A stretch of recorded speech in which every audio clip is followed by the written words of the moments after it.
Maybe my training will be more handling questions from folks. I don't know.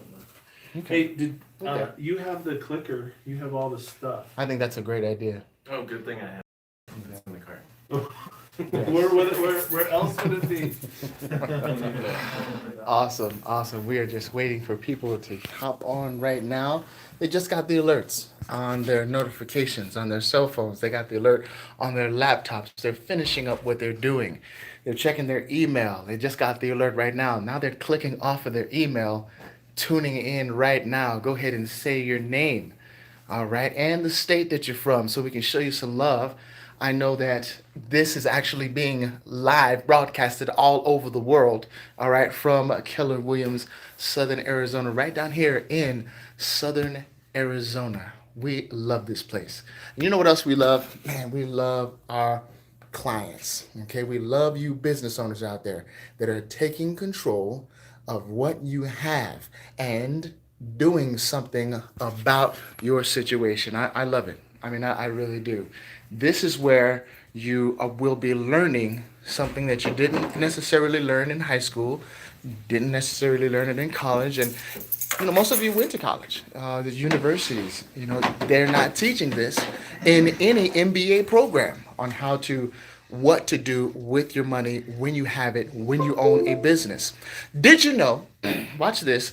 Did you know that being a business owner is one of the top tax strategies that you could have in your arsenal?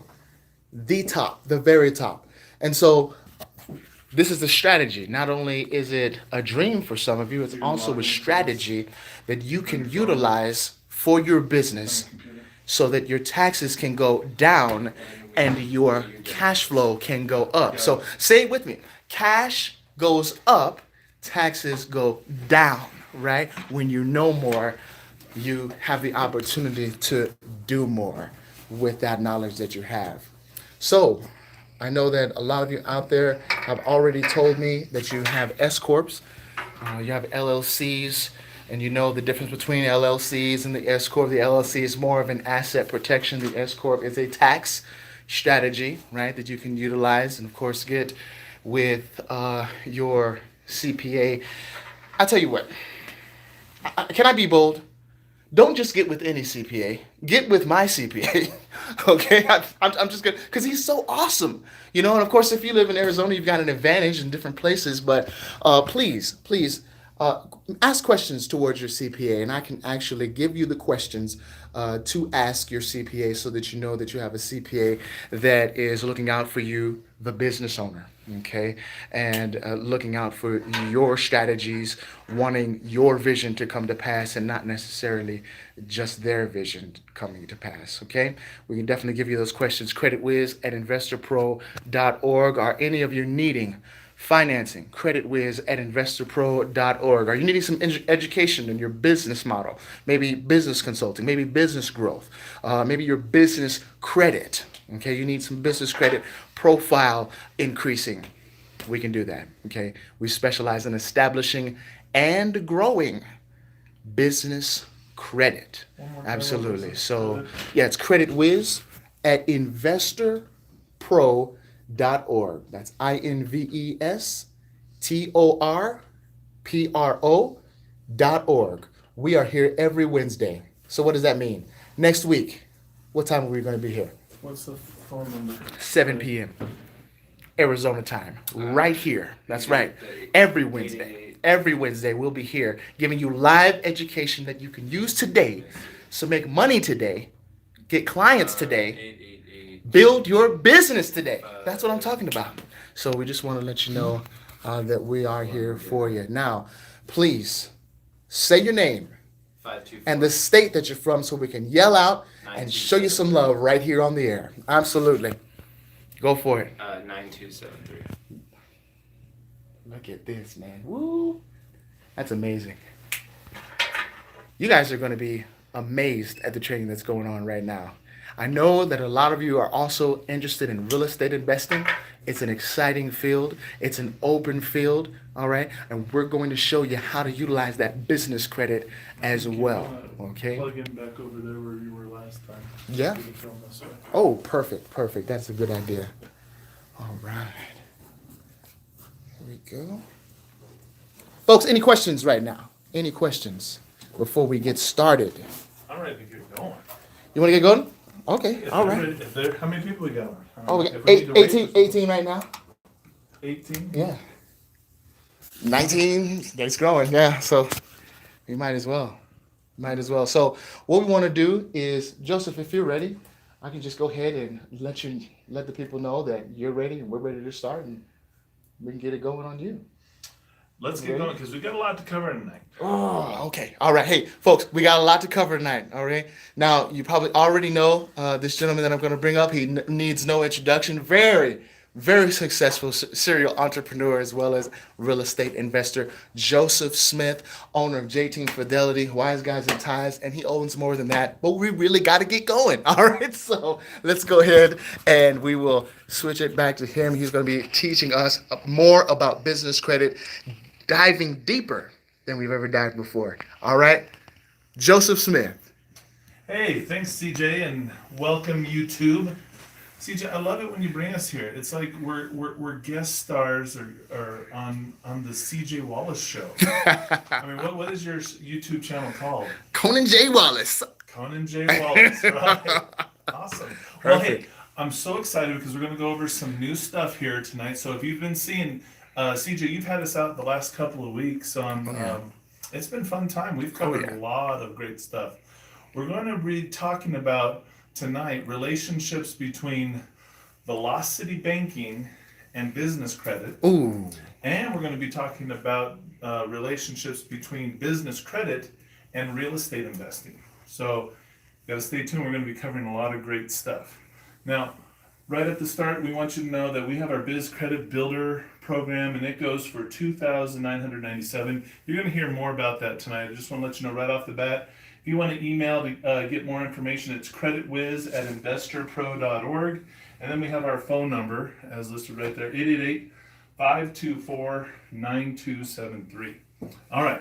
So today, here's what I want. I really want to cover a lot of stuff, but before I do, I've got to read a disclaimer because the legal team, our lawyers, want to make sure that we're doing everything right.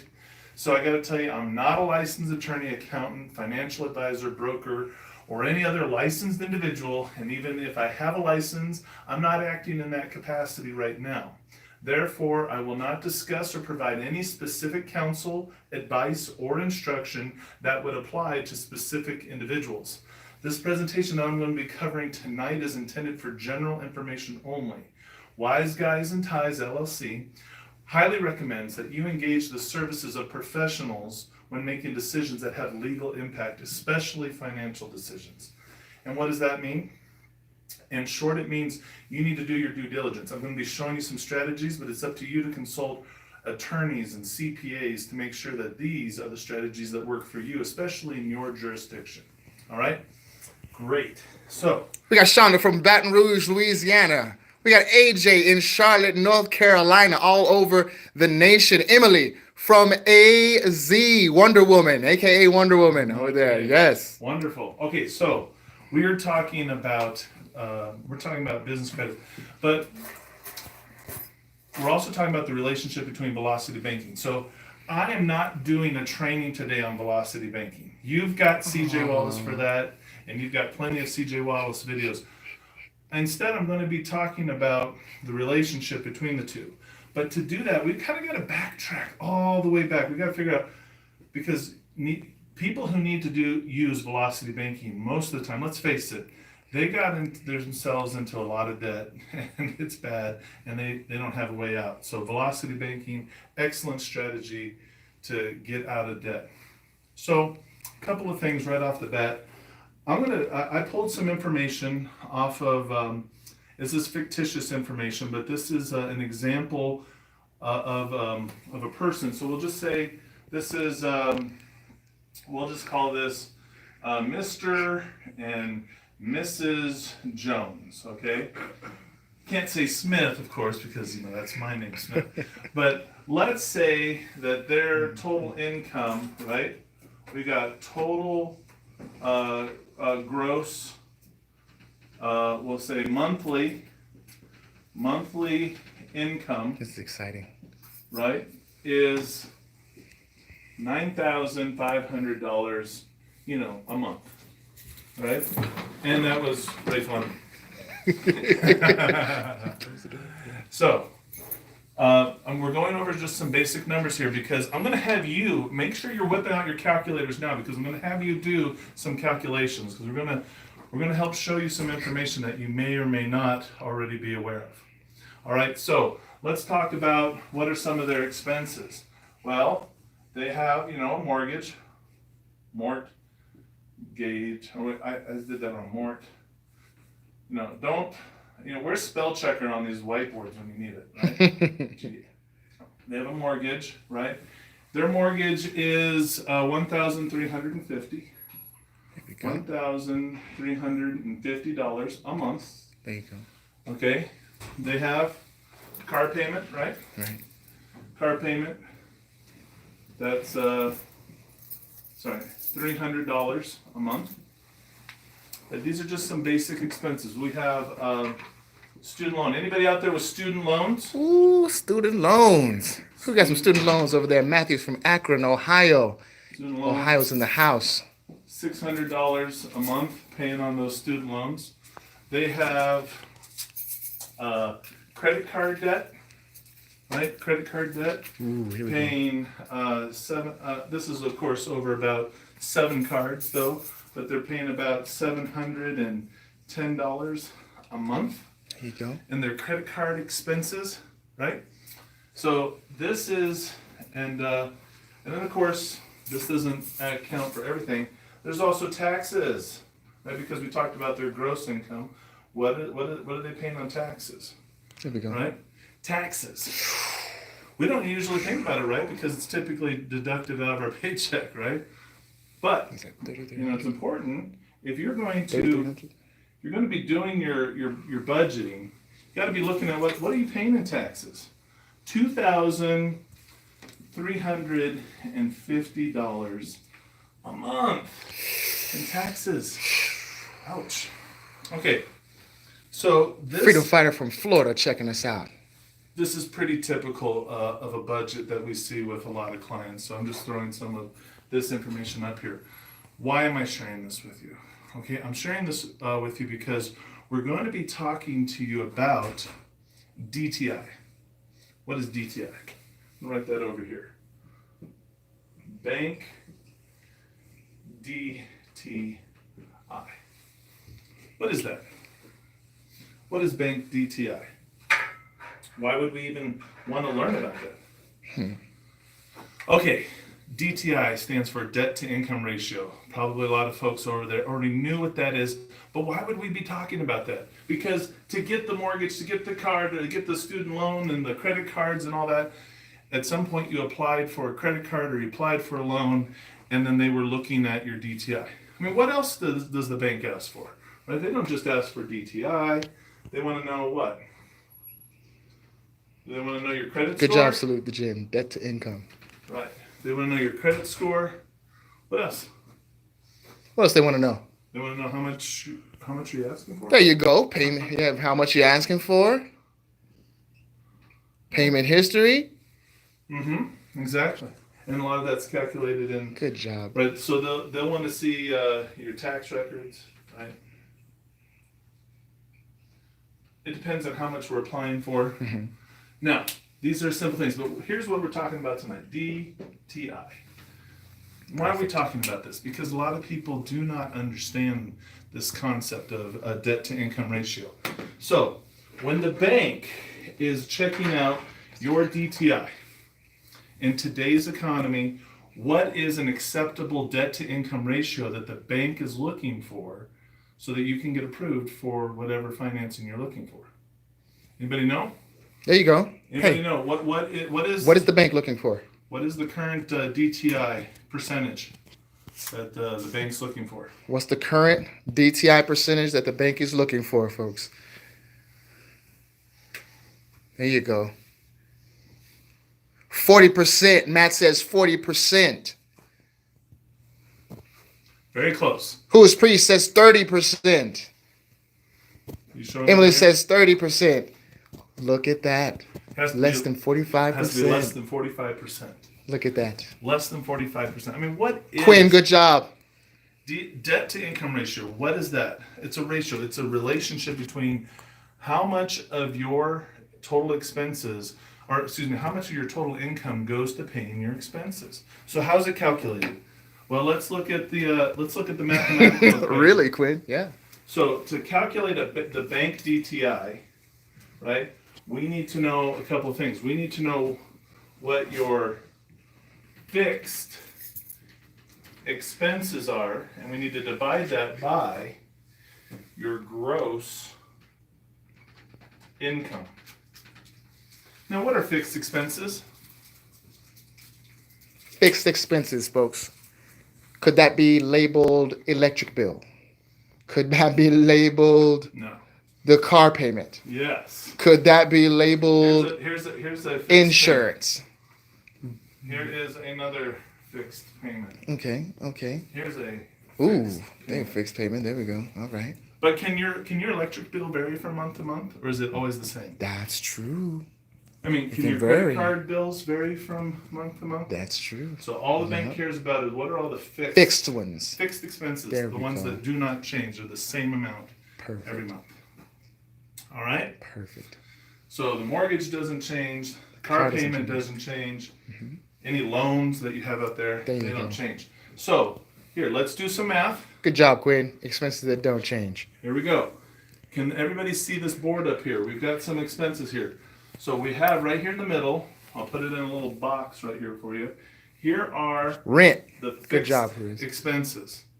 Right now, for Mr. and Mrs. Jones, here are their fixed expenses. All right, so what I need right now is I need somebody to tell me what does that total. What is the total, folks? Let's go ahead and do it in your head. 1350 plus 300 plus 600. What is that total? Do, do, do, do, Do do do do do do do do. Do do do do do do do do do do do do do do do do do. Uncle and Quinn says $2,250. What is $2,250? All right, perfect. Perfect. Now, Good job, guys. that's our fixed expenses. What is the gross income? Does anybody see the gross income up here? Anybody You see that remember? gross income? Where's the gross income? Where is it at? What is that gross income? Good job. Good job. That's right. 9,500. So, I need somebody to take 2,250, divide that by 9,500, and give us what's the percentage? What does that equal? Awesome. There was a question. What is the 2,350 number? That's the taxes per month right there. The taxes per month is a 2,350 number. Now, what are we doing? We're going to go ahead and add up.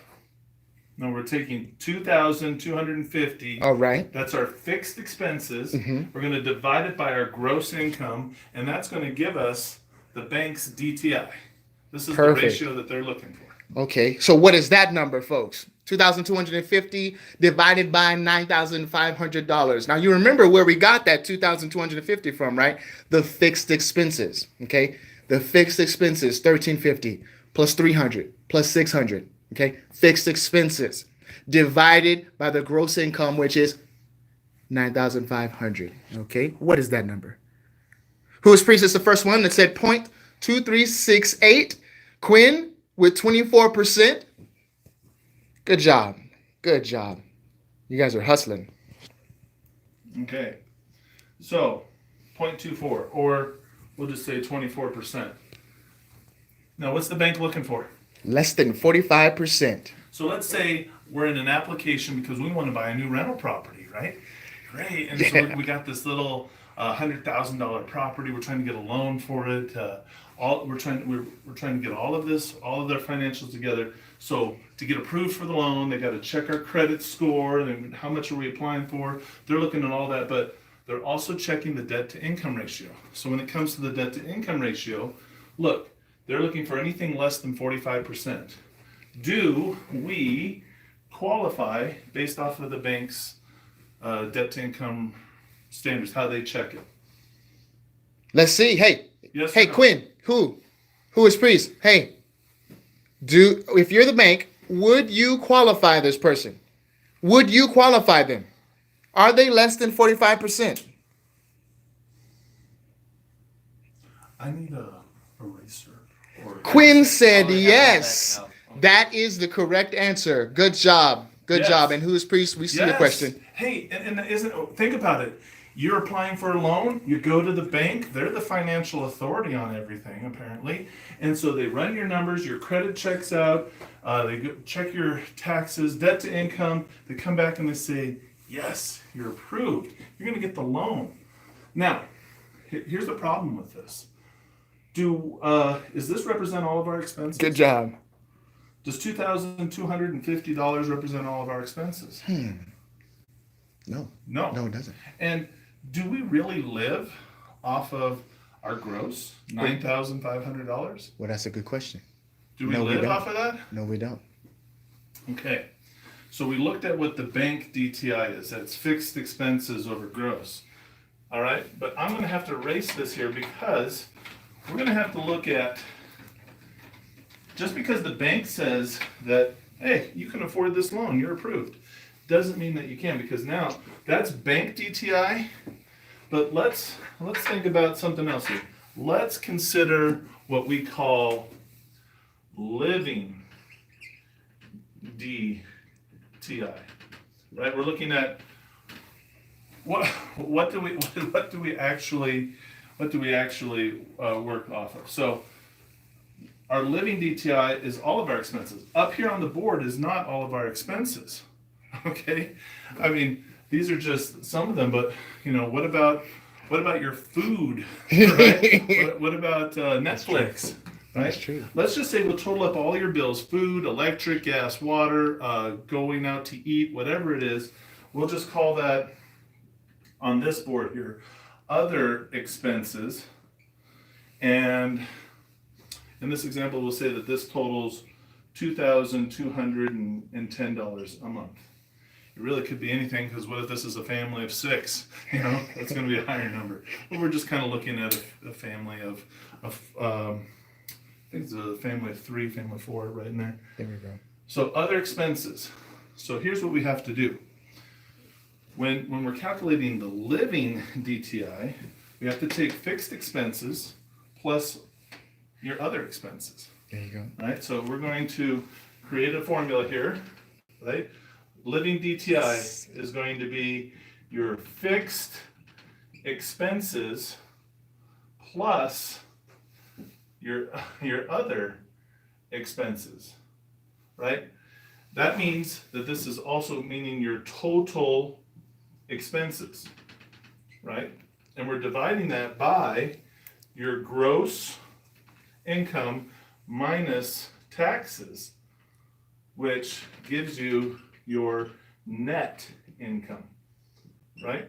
So the formula is total expenses divided by net income is actually your living DTI.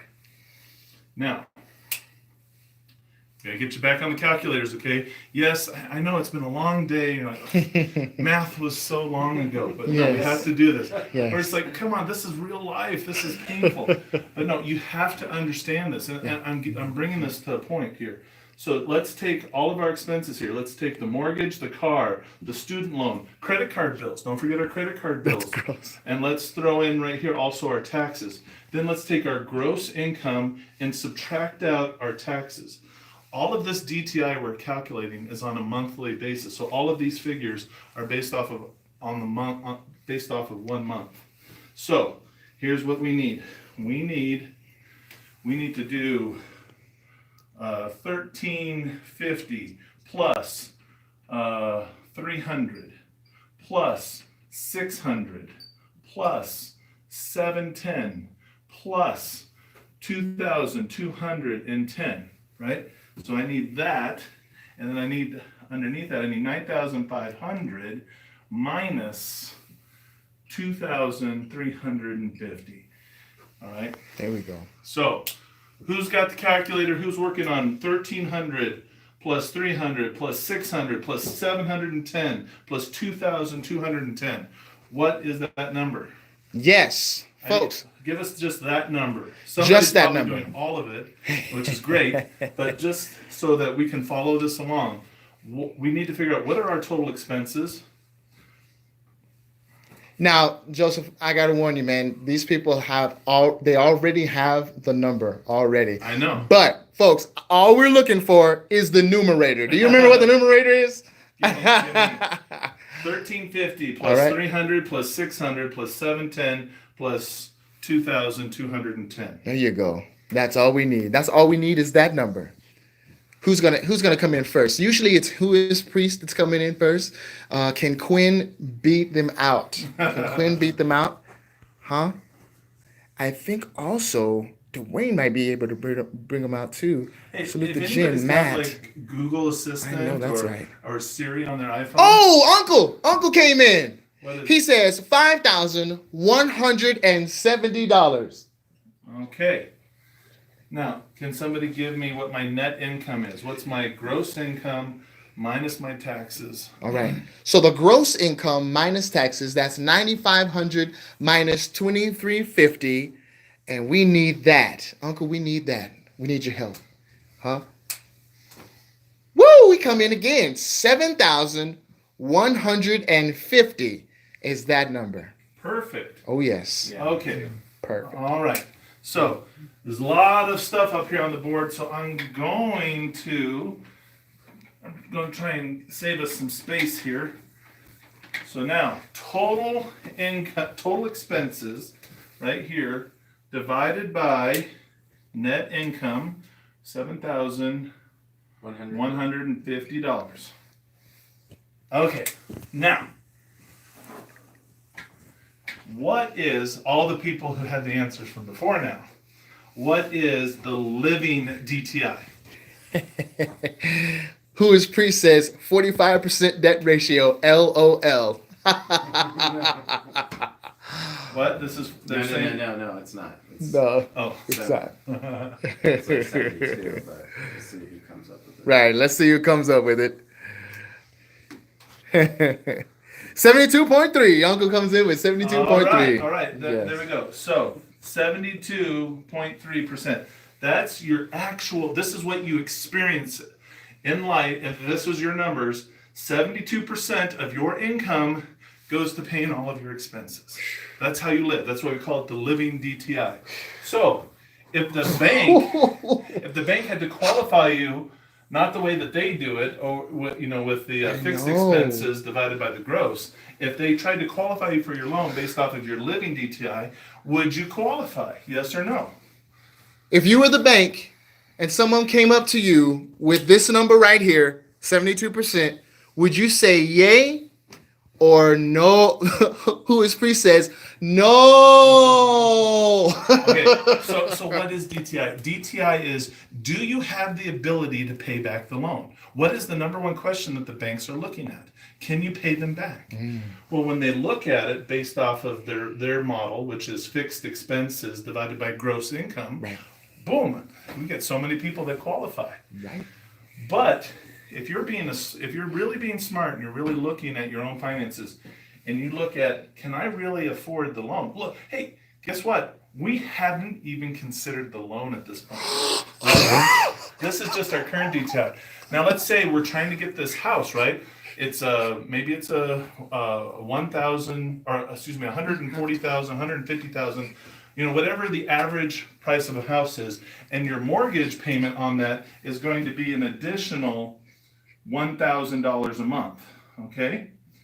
So let's figure out, can we actually afford to add in a new payment? Oh my word. So let's take 5,170 plus our 1,000 payment and then divide that. What's our DTI at now? Oh my goodness. As you're calculating this, folks, I need you to share this right now. Get with your friend, get them on watching the same thing as you. You may save their life right now with this information. Did you know that? Did you know that? Share this with someone right now. $5,170 plus 1,000. Can you afford it? Divided by 7,150. And then divide that by 7,150. So divide 6,170 divide that by 7,150. Can you afford it? Now, when we're picking up a new rental, we're thinking, yeah, our tenants are going to cover that. Yes, that's the Yes. goal, but do we have 100% occupancy on our rentals year round? No, we don't. In fact, the averages are about 80% occupancy. So that means you, for 2, maybe 3 months out of the year, you've got to make sure that you can cover that, Oh right? my word. And so, Emily says no more ice cream. all right, we're going to cut back on some of these. Yeah. Right? Exactly. All right. Okay, Uncle says 86.3. All right. That can't be right, Uncle. Are you Yeah, serious? it looks right to me. All right. Yes. It That's was- 14 it was- away from 100. So, 86.3%. Now, the bank says, look, you can afford the loan if you're under 45% debt to income ratio. But that's based off of the way the bank calculates it. Now, once we actually look at it, look at this. Nobody thinks about it this way, and here's why. Here's the point I'm trying to make. How many people have suffered through not being able to pay their mortgage? Maybe you're one of those folks, or maybe you know somebody who did. You can't make the payments. You're like, wait a minute, I'm doing everything right. Why is everything going wrong? This is why, and nobody told you, right? You went to the bank to qualify for the loan, and hey, look, we did your DTI here, and I forget what the starting one was, but it was 20 something, right? Yeah. And we're like, oh, yes, I can do it. And you go for it. Maybe you're getting into investing for the first time, or maybe this was just your own home. But whatever it was, now you're in a situation where you can't afford it. So now, why is it that I have to work all this overtime? It's Christmas, and I'm working, I'm slaving. I've got 2 jobs, I'm picking up a 3rd job, right? Why? Because you can't afford this. Wow. Right? You can't afford your life. Your debt to income ratio is, but nobody ever told you because you looked to your financial professionals, the bank, and they said, oh, you're good to go. Right? But were you? Right? They just got people into the door. They got you into your loan products. They got you into that. But you're sitting here and you're suffering. You're like, wait a minute. How is it the economy's doing so well? How come everyone's doing so well? But I feel like I'm just barely making it. This is why. This is the answer. This is why I'm telling you, why are so many people suffering? Well, I can really honestly say it's not your fault. That's true. You were misled to think that you could afford it because you trusted your financial professionals in your life. Well, if anything, you need to get new professionals. You need to become your own professional, right? Now you know what a living DTI is. So when you go and you look at any type of loan that you're going to take on, you have to see, can you afford it? Right? Any formula where they start saying, well, let's look at your gross and, right, okay, it's like, you're going to be figuring out if I can afford something based off of my gross. Well, I don't know about you, but if I'm working a job, I never ever see my gross. Which is gross. That's gross. Exactly. So keep this in mind. This is why people work so much. This is why fathers or mothers are never home to be with their children. This is why children spend so much time in daycare. While all of a sudden we have to put up because we can't afford this, let's add in a new expense, a new item, daycare, because we can't be with the kids because we can't afford them. And it's this dichotomy we're falling into. Right. And then, well, what is the number one problem that people have in their marriages? What is the number one thing that people fight over? Finances. Right? We can't make it work. It's not working. I have to go work. Well, you're not there for the kids, and this isn't happening, and you don't have time for me. And look, we're talking about more than just numbers and finance. We're talking about people's lives here. I mean, nobody set out when they wanted to go get this new property or this new loan, saying, you know what? I want to get in there. I want my finances to tank. I want to go to collections and eventually go to bankruptcy. I want to have no time for my kids or my family. I want to go through the ringer. I mean, how many divorces could we have prevented if we had just shown people the true numbers? Right. This is something I wanted to tell you because when we show people velocity banking, when you start learning velocity banking, so many people are in this mindset. They look at their finances and their DTI and they calculate everything based off of gross and minus fixed expenses. That is not the reality. So when we start showing you velocity banking, this is a very powerful weapon. This is a powerful weapon to just totally, eliminate your debt, to slash it. However, it's like fire. If you hand, matches to a 5-year-old,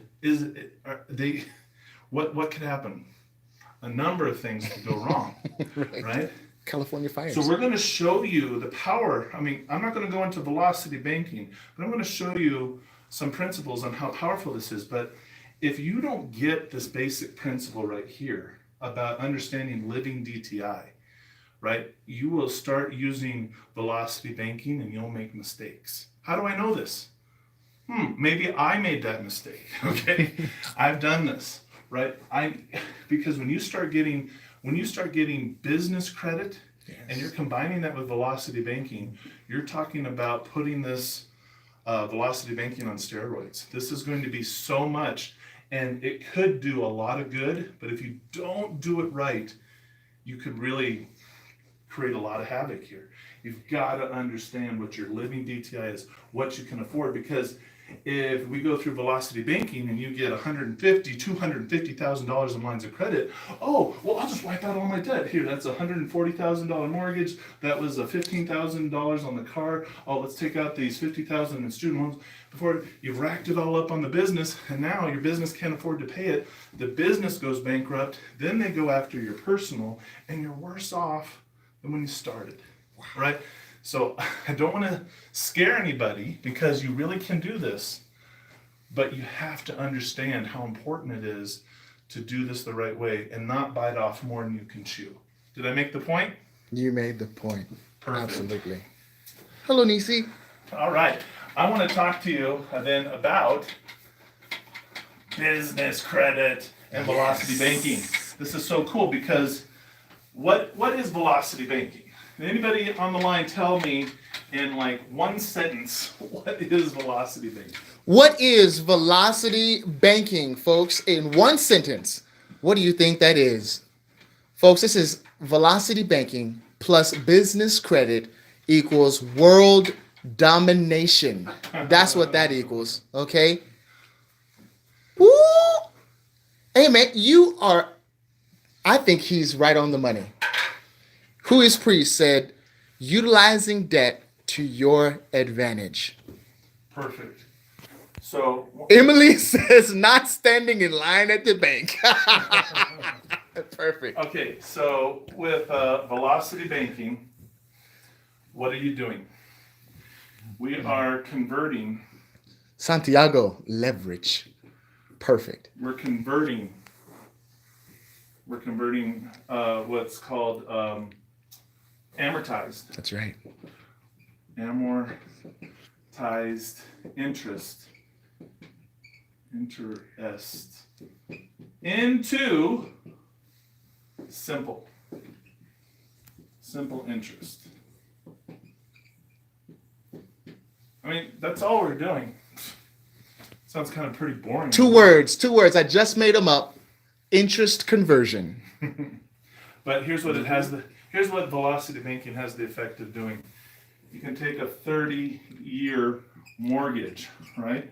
Take a 30-year mortgage and pay it off in 10 years or less, right? We're talking about a 5-year, right? 5-year auto loan, right? Paid off in 18 months. Months, right? Now, Joseph, are you going to have to add more money to what you're paying in order to do this towards your mortgage? Are you going to have to add monthly a portion? No. Okay, so I'm assuming everybody on this has seen a velocity banking presentation, because I'm not going to go into it, because right, I could spend 2 hours just talking about velocity banking. Yes. But as long as I'm just trying to make sure that we're all on the same page. We're talking about velocity banking, which is, so at its core, how do we convert amortized interest into simple interest? Well, that's because we've got, in our life, we have loans, and also in our life, we have lines of credit. So we're trying to take all of the money over here in the loans, and we're taking these lines of credit right here, and we're taking bite-sized little chunks, and we're bringing it back over here. And we just keep repeating this cycle over and over again until this gets smaller and smaller and smaller. This big dollar represents the interest, right? So we're taking off little bites using lines of credit, which cost us a lot less money than the amortized interest, which is much more expensive. So we just keep, taking little bites, little bites, little bites. Now, how do you eat an elephant?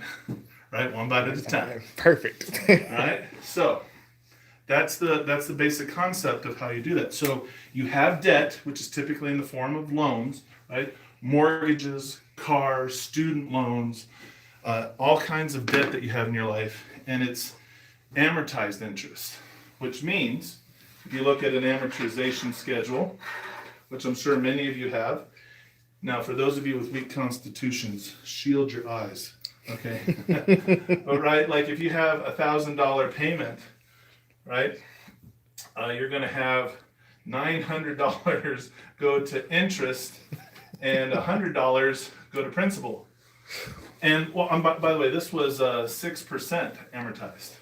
Like, wait a minute, $900 going to interest, doesn't that seem more like 90%? 900. 900%. Well, $900 out of 1,000 is 90% of the total payment is going to interest. That does not feel like 6% because it's not. It's actually 118% if you were to look at it in simple interest. So this was amortized interest, and that's simple interest. Anyway, but here's what they try to tell you is that, well, over time, right, over 30 years, you'll end up, when you look at it, how it balances out, you'll end up paying that 6% over the 30 years, 6% every year for 30 years. Yeah. No, it doesn't quite work out that way because all the interest is front loaded, and the statistics tell us that people refinance between 5 to 7 years. So nobody these days pays out a full 30-year mortgage. They just can't afford to. What happens when they refinance after 5 to 7 years? They start the cycle all over again. They basically gave the bank all of whatever equity. They didn't build much equity, but whatever they did, they just gave that to the bank. That was like a gift. That was your Christmas present to the bank. So when the bank says, hey, you want to refi? Say yes. And they're like, hey, ding, ding, ding, ding, ding, ding. They're like, yes, thank you. All right, so that's the sad reality of how things are. All right, so how do we use business credit with velocity banking, right? Well, talked a little bit about what velocity banking is, this interest conversion, but how is it done? Well, if you've watched any of CJ's YouTube channels, you know that you're using your line of credit. You're using your line of credit. So wherever you're at, say you've got $10,000 in a line of credit. Well, if you're the average family has about $12,000 in debt, right? But they have $15,000 total on if you add up all of your lines of credit that you have. So this is where people are at. So velocity banking is changing you no longer use the bank, right? we're no longer using the bank account. Right. That's gone, right? The black hole account. We call it the black hole account on CJville here. So we're not using the bank checking account. No, checking and savings is run through the line of credit, right? You guys understand that? Perfect. Now here's the challenge that we find a lot of people face. Once they understand velocity banking, which I haven't really gone into it, but what it is if all your income, right? You've got income and it comes down, you pay down your line of credit, but you have your monthly expenses. So you put those back on. And then over time, 6, 8, 10, however many months, you've paid off your balance. But if you were just making the minimum payments on this, that would have taken you 7 years or 10, right? But you got this done in 7, 8, 9 months. So That's right. it's velocity. It's a faster way to pay down your debt.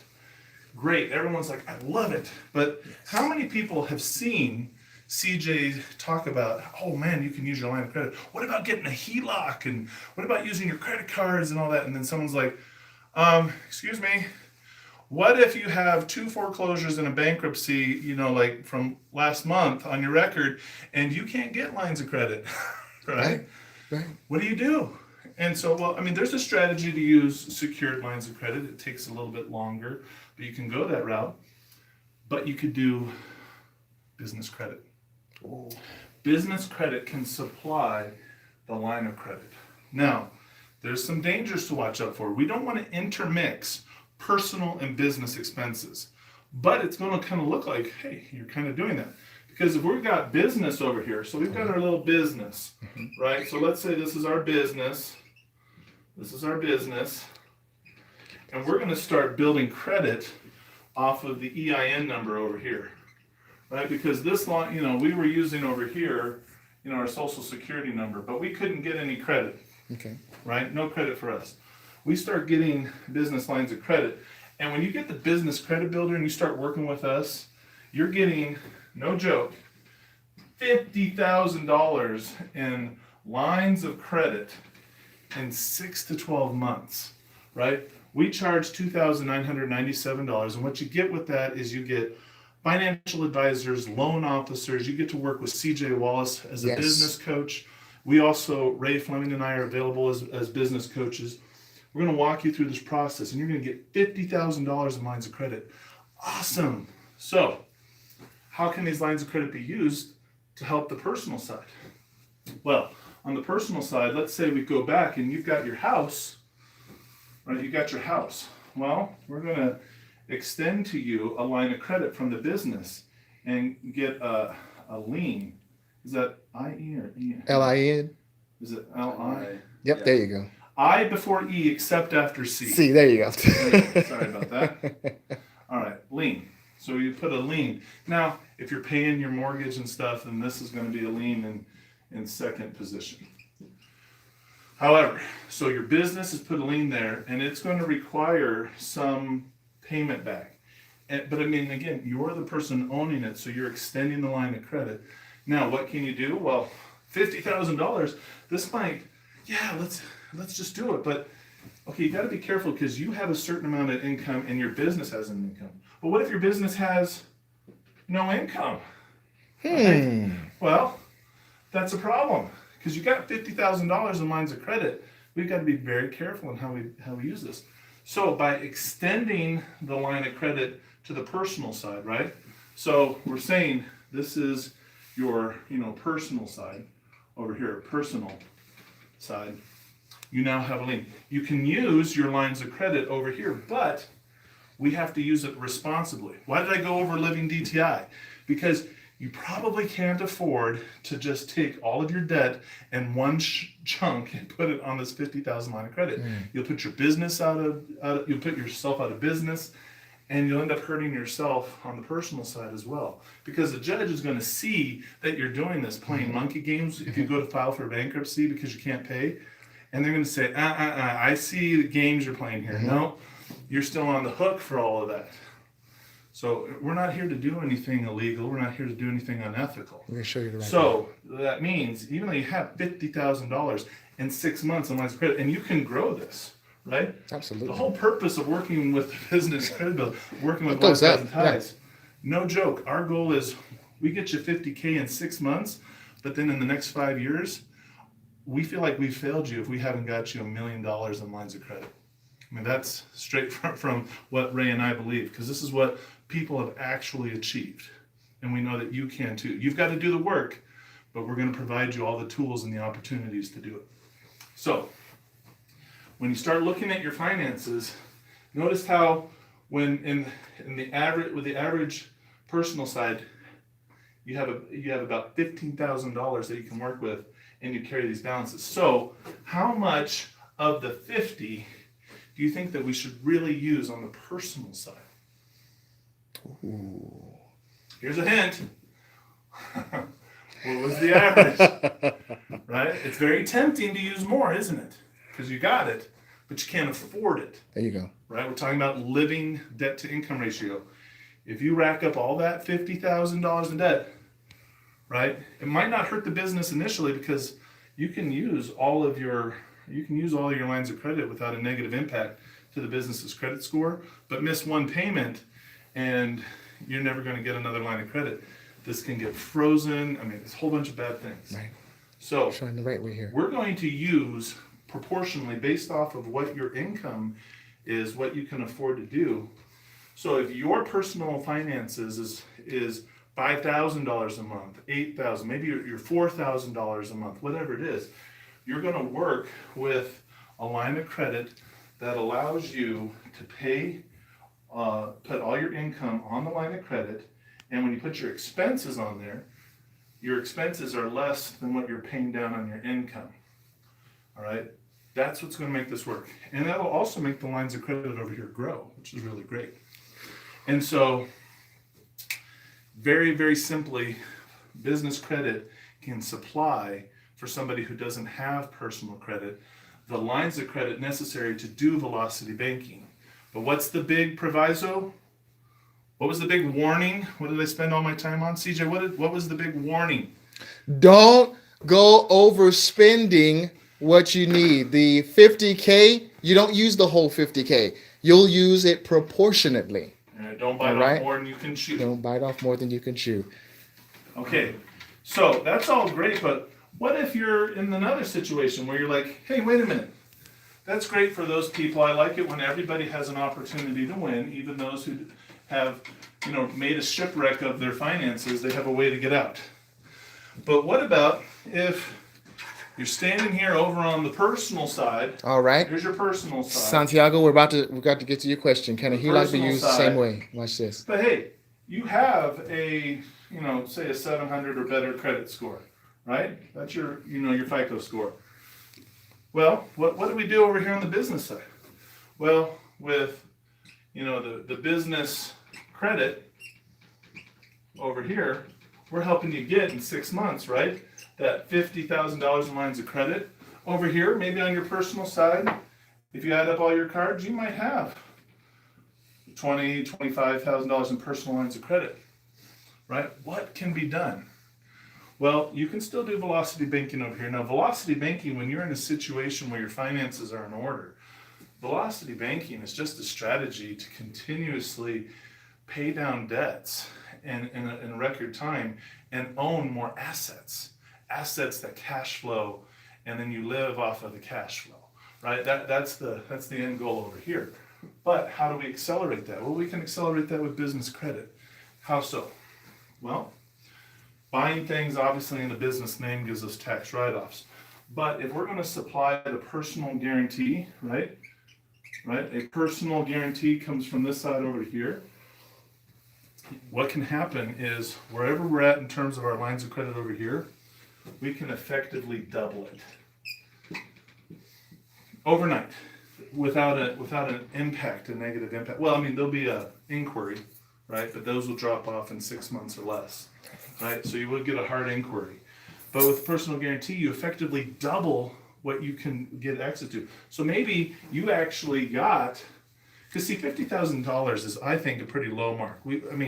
That's a low bar for. We just had Ray, Jesse. What did we get him? Just I think 87. 87. Okay. So he's not even. He's a great guy, but he's nothing special. He had like a 680 credit score, but we were able, with working with him on business credit, to get him $87,000 on the business credit side. Imagine building your business credit up and then doubling that, right? What could we then do? Remember, we already told you about how we can take your business can extend a loan, right? And the loan that your business extends doesn't have to be amortized, right? You can make it a simple interest loan. Or you could amortize it. It doesn't matter, because who's ultimately getting paid? Who are you paying the interest to? Yourself, your business. All right? So this is a cycle that continuously grows and grows and grows. So you can use business credit to enhance what you're able to do on the side. Because the personal, if you're doing well over here on this side, on the personal side, effectively whatever we do on the business side, just double it. And in some cases, triple it. Yes. Right? But most of the time, double it. So that's what's amazing when you start combining business credit with velocity banking. I'll take questions. Awesome. Questions? Anyone have any questions? Santiago does have a question. I just wanted to let you know, if you want to call in and you're like, okay, I want the business credit builder. I need to get it right now. The number is 888-524-9273. Again, that's 888-524-9273. You can get it right now. You can be the first one to ever lock in the Biz Credit Builder while live on YouTube. Absolutely. And we're going to call you out too. We'll show you some love, name the state that you're from, and absolutely help your business. We're going to name your business as well. So people need some service from you. We're going to go ahead and name your business as well. Okay. Absolutely. I'm going to tell them about our holiday special. Holiday special. Look at that. 2019. Hey, that is next year, isn't it? Next year is 2019, folks. So if you get it tonight, the price is no longer $2,997 for you. For those who act now, right? It's only $2,019. Again, that number is 888-524-9273. Go ahead and call. Get it. Yes, you can get it right now. Absolutely. Don't wait. Absolutely. Credit advising. And you know, of course, that I'll be your consultant as well. If you need some help on your business, you don't know where you're going for your business or your taxes, you need help with your taxes, that's what I'm here for as well, okay?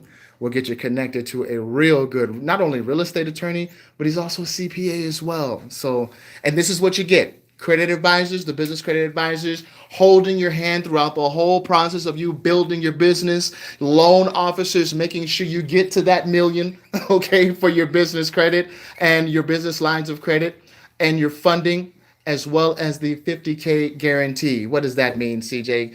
Tell me what that means. That means we will not quit on you. You will quit on yourself before we quit on you. We guarantee you'll get $50,000 within 6 to 12 months. And we are not apologizing for that, folks. Okay?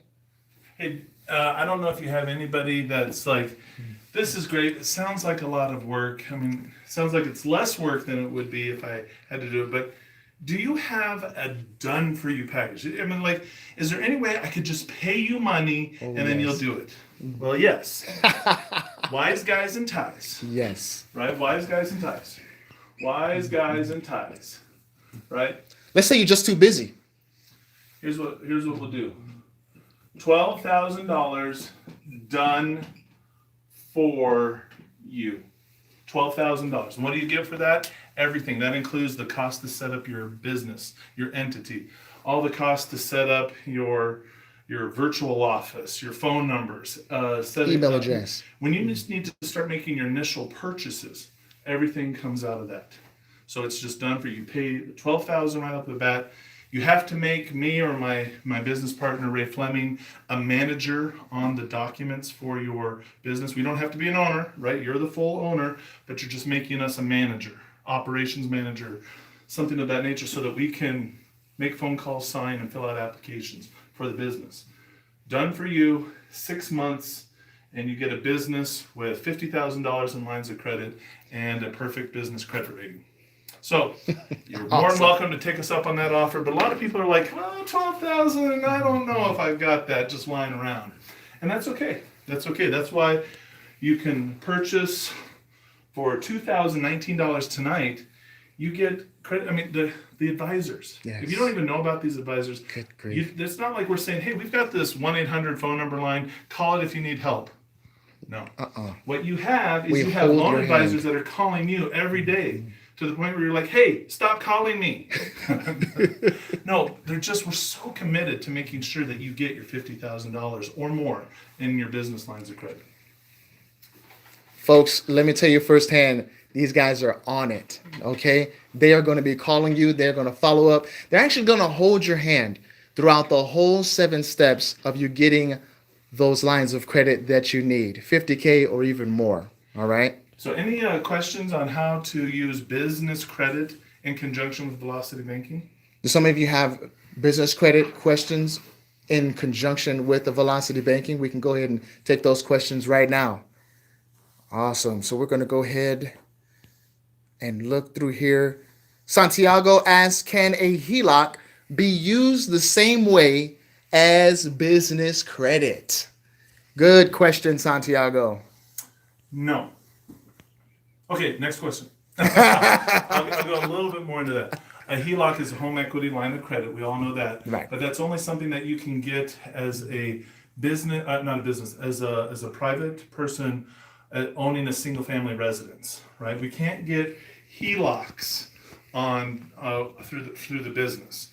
Now we can get commercial collateralized loans, which will work the same way, or lines of credit off of collateralizing an asset that you have on the business side. But if you have a HELOC on your personal side, what you're able to do is velocity banking on your personal side. Can you use those lines of credit over here on the business side? No. Everything that you do with a HELOC will report on your personal side. It will only count on your personal side. You can buy things for your business. You can do things like that, give your business a little injection, but it won't boost anything on the business credit side because everything reports on the personal side. Ah, perfect. All right? Perfect. Good question, Santiago. Good question. Any more questions? Velocity banking plus business credit. Would you like to know how it equals world domination? We're here for you. Okay. Okay. Well, we've got so much to go into, and my portion, believe it or not, was the shorter portion for tonight. You're welcome, Santiago. Because now we're going to be talking about how to combine business credit with real estate investing. Is anybody interested on that, or should we just call it a night? Anyone? You guys want to know how to take business credit and put it into real estate investing? Absolutely, I think you guys do. Tony's got one more question. Hey, Tony, good to see you tonight. So is this 50K of business credit only credit lines in non-bank credit lines? For example, MasterCard, Visa, American Express. What is this 50K, he says? He asks. Absolutely. It's going to come in trade lines. It's going to come in revolving store credit. It's going to come in Hey, Ray Ryan says hi. fleet credit. Hey, what's up, Brian? It's coming in these things. It's also going to come in unsecured credit cards. So your 50K is going to come in trade lines. Well, we're talking about net 30 accounts. It's also going to come in revolving store credit. It's going to come in fleet cards. We're talking about fuel cards. We're talking about auto vehicle financing. And it's also going to come in unsecured credit cards. So you get all of that. Right. Now, here's the 50K, right, at a minimum. That's just the baseline. Once you get there, right, this is what the credit advising team does. Now, the loan officers, what do the loan officers do? Well, once you're here, the loan officers are going to plug you in to 27 different loans and lines programs, right? Where we're going to find you anywhere from an additional, on top of this, right? Watch this, We're gonna folks. find you Watch this. An additional 25K to 150K, right? And that's in 3 weeks, right? Once we got here, right? It takes us 6 to 12 months to get here. Then we're kicking you over here to the loan officers, and we're going to plug your business. We're going to do an analysis of your business, evaluation. You're going to understand what the strengths of your business are, what your business is currently evaluated at. And then we're going to look at, we went over this last week, but remember the C's? All right, we're going to look at your credit. We're going to look at your cash flow, right? And we're going to look at any collateral that you have, right? collateral. Is there two L's on the end of that? I can't remember. Yeah. No, there you go. All right. Perfect. Again, where's the spell check on this dry erase board? I need that. All right. So what you're working over here is this comes in the form of credit card stacking, high limit credit cards. We're talking about those hybrid cards I was talking about, where it's a credit card that also doubles as a line of credit. And this also is in the form of loans. It could be a peer-to-peer lending loan, could be a collateralized business loan, or it could also come in the form of lines of credit. You pick, right? Because again, 27 different loan and line programs that we're going to plug you into. So in the first 6 to 12 months, you're getting $50,000 in all of these, which when you use them for your business, they grow. We had remember Christina? Yes. She grew in- Oh, watch this. By the Watch time this. she started here, she got to $50,000 in 6 months. But then when she reached 24 months, right, she'd been doing this for 2 years. Her 50,000 by then had grown to $800,000. $800,000, and she had a mom and pa trucking business, right? Logistics. Very small. So she was able to use a lot of fleet credit, fuel, and vehicle financing to get more tractor trailers and rigs. And you know, when you're in the logistics business, the more trucks you put on the road, the more money you make. So then she was able to, with the more money she was able to make, she was able to get cash flow based financing. So all of this just kept growing and growing and growing. So just because we go over here to find you this financing doesn't mean that we don't keep working with you over here to grow this financing. We're staying with you, folks. Now, could you please get in the comments? Get in the comments and write down what you would do with your business with $150,000. Would you spend it on the sales and marketing, one of the most important things you could do for your business? Would you spend it on maybe getting another building?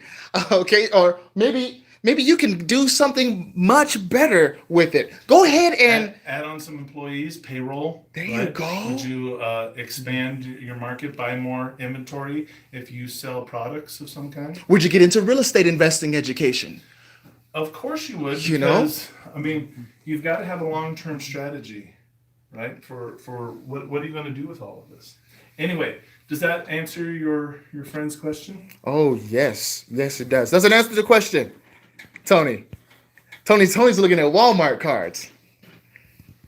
Perfect. Awesome, Tony. Awesome. So here's the beauty of our system is when you do this on your own, they're always going to ask you for your social security number, a personal guarantee.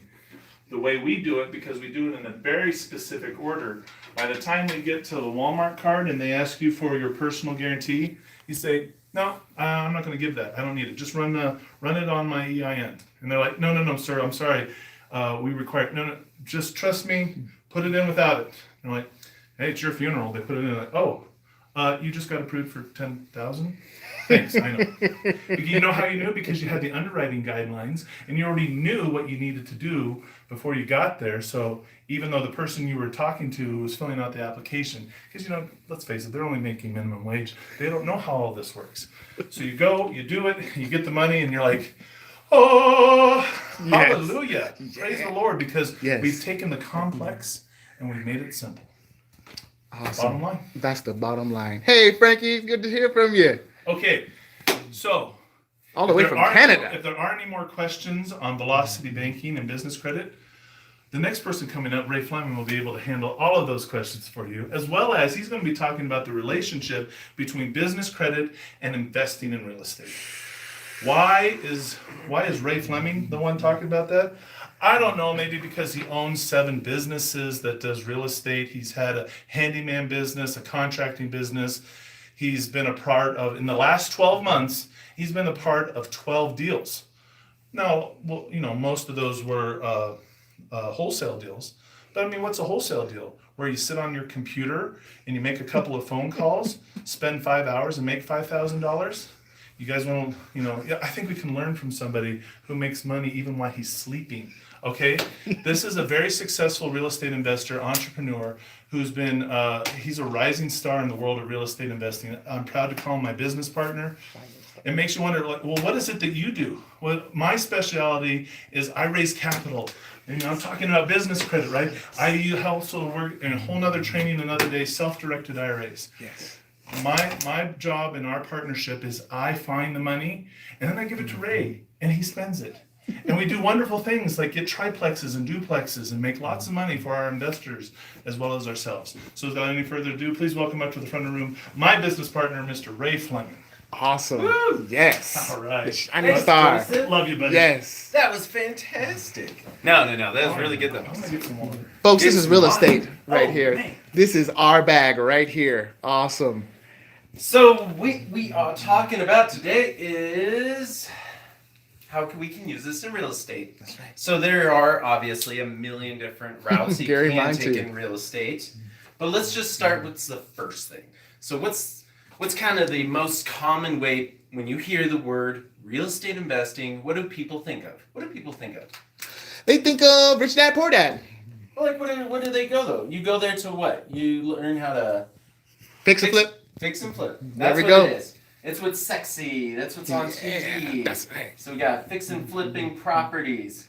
Why? Because it's there's a lot of TV shows. They make it look awesome, Yes. and it's the biggest paydays. So that's what's always beautiful about it. Yes. But so how does business credit play into a fix and flip? Ooh, Well- that's a good question. That's a big part of it. So how do we first find properties? Where could you go and find a good investment No property? problem, Anthony. So what about the auction? Ooh, auctions. Dude, That's perfect. There are people that get in trouble with foreclosure. Like Joseph was talking about debt to income. You don't really realize that you're really, once you get into a mortgage, you're already over leveraged. Yeah. So there's places like auction.com. Auction.com is probably the largest trustee of foreclosure properties. You go to auction.com, you can put in your address. If they're in your area, then you can see, most of the time, they're really almost everywhere in the US now. But you can go to auction.com and you can actually if it's an online auction, you can actually use your credit card as the bid deposit. That's one way. So you can use credit cards for the bid deposit. Now, you do need to find another way to bring the funds if you're actually going to purchase the whole property. But that's a great thing with our business credit program. The cards that we're getting, these are hybrid cards. They have cash out options. So when you have, say, a $20,000 credit card that's in the hybrid loan line of credit, you can literally pull out the $20,000 in cash. There's other ways of using balance transfer checks, and there's a whole nother training that we'll do on exactly how to purchase all the real estate with using credit cards. That's a whole nother training. Because there's a lot of ins and outs and backstories, but I'll tell you one thing, and I was watching a video earlier on YouTube, and there's a girl talking about it. I do not recommend this way of going to Square, getting a card reader, and just charging all your credit cards to turn them into cash. I don't recommend that. That's not the approach we're taking. What we're doing is we're getting the legitimate business lines of credit. If you're using personal credit cards, that's a whole nother situation. But that is just one. So auction.com is one way of doing that. That's a way to acquire a property. Now, many different places are starting to take credit cards. That's the beautiful part. But on a fix and flip, who else will take credit cards? So we have contractors. They will take credit. Rehab and the cost can be done with credit cards. So let's see, appliances. A lot of our beginner trade accounts are at Home Depot, Lowe's. They're at places like JCPenney. You can buy appliances at JCPenney. So a lot of, in the first month of working with the business credit builder, we can have you close to $10,000 of being able to get stuff at Home Depot, Lowe's, or appliances from big name stores. That can definitely be done. So we have, what else are some of the expenses that go into a fix and flip? What are some of the expenses? So I mean, folks, there could be a roof that needs to be replaced. Oh, yes. AC, Floors. Really, garage doors. Cleaning. Everybody pretty much can get paid with a credit card Painting. nowadays. Yeah. So cover that whole aspect because you can get basically with a good business credit score. So if you have, say, a Dun & Bradstreet Paydex, say Paydex of 80, which is a perfect rating with, well, it's basically we don't see much difference in approvals, but that's the goal. You want to have anywhere 80 to 100 with Dun & Bradstreet, and that's where we get you in the next 6 to 12 months with the business credit builder. But when you're here, then you can go out and get very favorable terms with hard money lenders. Now, hard money lenders, true hard money lenders, look at the property. Really, that's what they're looking at. They're lending on the property. So when we get you $50,000 in lines of credit, and then we have your score rating, you can go in many times 90 to 100% of the acquisition cost we could get financed. Yes. So they are literally, as long as it's a good deal, that's what's important. They look at the deal, we can get financing put in place for that. Now you have your lines of credit in place, and now starting, a lot of these are taking payments with credit cards too. So it's amazing how a lot of people are starting to be able to take payments, different type of loan processors. But when you have the ability now, because of your business rating, to get a loan for the property strictly based on the asset. So we're talking no social security numbers. No social security numbers. That's right. No social security numbers. And you now have a loan for the property. And now we have lines of credit to basically pay the contractors, put the appliances in, and do everything that is needed. So how much of my money have I outputted just into this? Wait, how much money, CJ? Perfect. So okay. How much of my money? How much of your money? Ooh, we don't like our money, right? Right? We got to use others. So listen, what is it? So far, the first month, I haven't used any of my own money. Right. So now there's going to become the time when you need to start making some payments. Okay. So there are several different ways that we can use some of these to, well, we're not going to, actually, I don't want to go down that rabbit hole right now.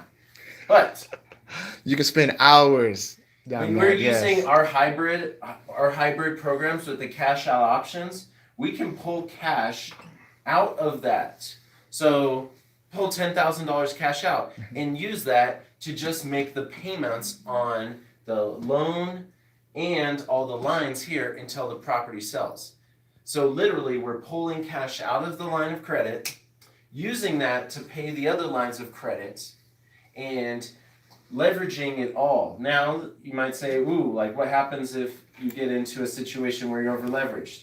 I do not recommend this for just anybody to go out and do this. I'll tell you, this is dangerous. This is playing with fire. Because if you don't know what you're doing, you're going to get burned. Let me backtrack. The reason that a lot of people run into problems is because for some reason they treat real estate investing different than anything else. Imagine just going out there and practicing surgery.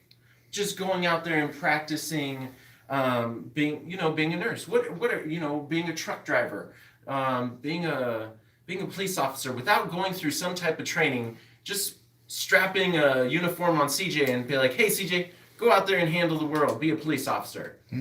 What is the risk that he doesn't know what he's doing? He's liable to get shot. No offense, CJ, I don't want you to get shot. But that's why you go through training. What do soldiers do? They go through boot camp. Right. What do lawyers do? They go through school. Yeah. And what happens when it comes to real estate investing? People are like, oh, no, I don't need to get any education. I'll just go out and try it. Boom. That's why people get burned. And when it's something so like we're dealing with huge amounts of money, and it's no different than any other career.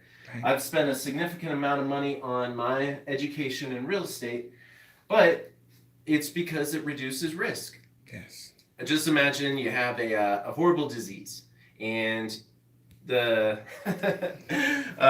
you show up and you're ready, getting prepped for surgery, and the guy says, you know what, this surgery is going to go amazing. I've watched a couple YouTube videos on how to do it. I'm very confident, I'm very excited, and I'm very eager that this is going to be a success. I mean, how do you feel about that? And I know a lot of people I talk to, wholesalers in particular, they're like, oh, let's go put our sign and make a deal. And I'm like, and hey, you got any deals? And they're like, well, yeah, I saw this YouTube video, and I just put the signs out and I make the deals and I offer cash. And I'm like, it sounds so easy, but it's really not. Right. It's not that easy. Wholesaling is one of the hardest things to actually do because. But you do so many of them, right? Well, that's because. Listen, folks, the real reason he's saying this is because he doesn't want any competition. Oh, no. Duh! So it's very dangerous. Don't get me wrong. I love these signs. I love these signs. All right, give us a sign. So we buy Ugly. ugly Yeah. houses. With the caveman on it. Oh wait, no, we can't do that because that's actually they have like a copyright on that. Oh, okay. Okay, so Not so pretty. What are the signs that We buy. let's say we buy houses fast. There you go. Like fast cash. There you go. So I'm sure that some of you have seen those signs, and some of you may have even put out these signs. But then what happens? Then I love these signs because there's a phone number on there, and I call that phone number, and I ask them, I'm like, hey, do you have any deals or people that called you that you were not able to help? And they're like, oh yeah, all these people, they said they couldn't take my offer. Perfect. Do you mind if I call them? Right. And then, but see, But when you'll give them a cut, right? and I will give them a cut. I don't have to do the advertising. They've already done the advertising for me. But what is the problem? One, they don't have the cash. Right. Their plan is to get under contract and go and sell it to somebody else. Mm-hmm. Two, that is their only option. Right. So when your only option is cash, you're usually going to do some type of algorithm or something. So if the house is worth maybe $100,000, your only option really is to make them an offer, say somewhere around $65,000. But what other option do you have to offer them? That's right. This is why the problem takes place, is because cash is really the last thing that I want to do. I, as an investor, do not want to have to just pay out cash.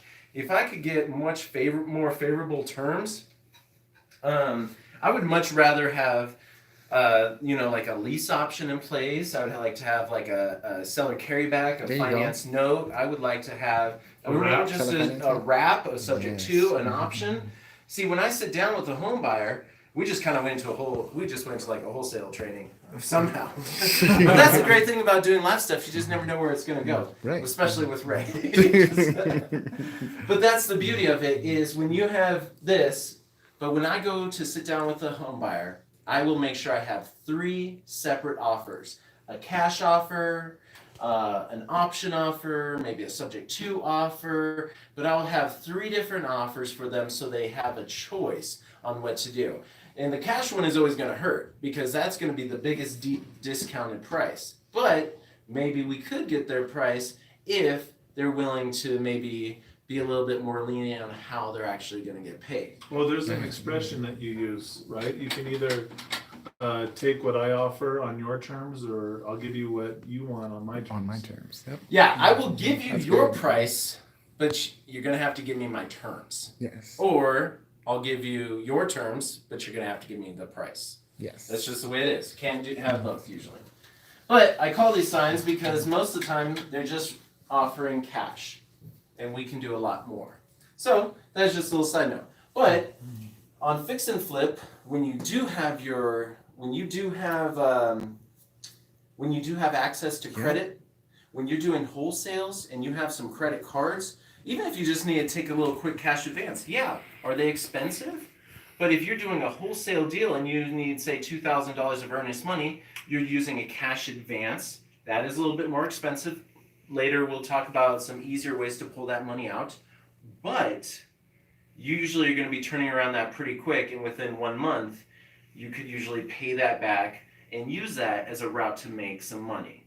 So it's a lot easier to go out there and put something under contract, put some earnest money using a cash advance, but then once the property closes, pay that back, and now you have a bunch of profit.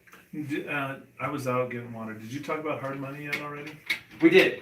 We talked a little bit about hard money Cool. and how building your business credit, you're going to get the most favorable terms.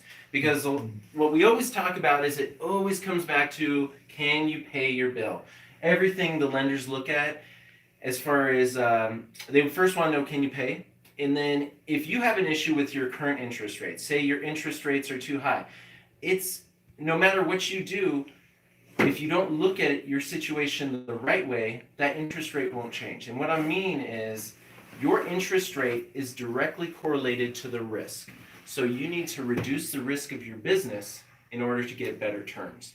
And the way that you can do that is we have the Business Credit Builder program that walks you step by step through how to make your business credible on paper so that lenders feel comfortable about lending to you. We hold your hand. That's how we can feel confident in accessing those huge lines of credit for your business. And it's 2019, which is going to change at the new year. So I'm going to keep that promise that this is the cheapest it will ever be. December 31st is the last day to get The that last. price. Is that correct? That's right. That's correct. So We you might all as well go agree. ahead and do it now because you're going to do it eventually. You might as well do it now, So you have folks. until the end of the year for the 2019 price. You might as well start now before that way you can start building it and get Yes. ready for the new year. Awesome. All right, what's next? Let's talk about rentals. Lots of people see the value in rentals and the value in cash flow because that's really powerful. We want to be able to have rental properties. So here we are. We got a little rental property. Let's say that $1,000 a month is the rent.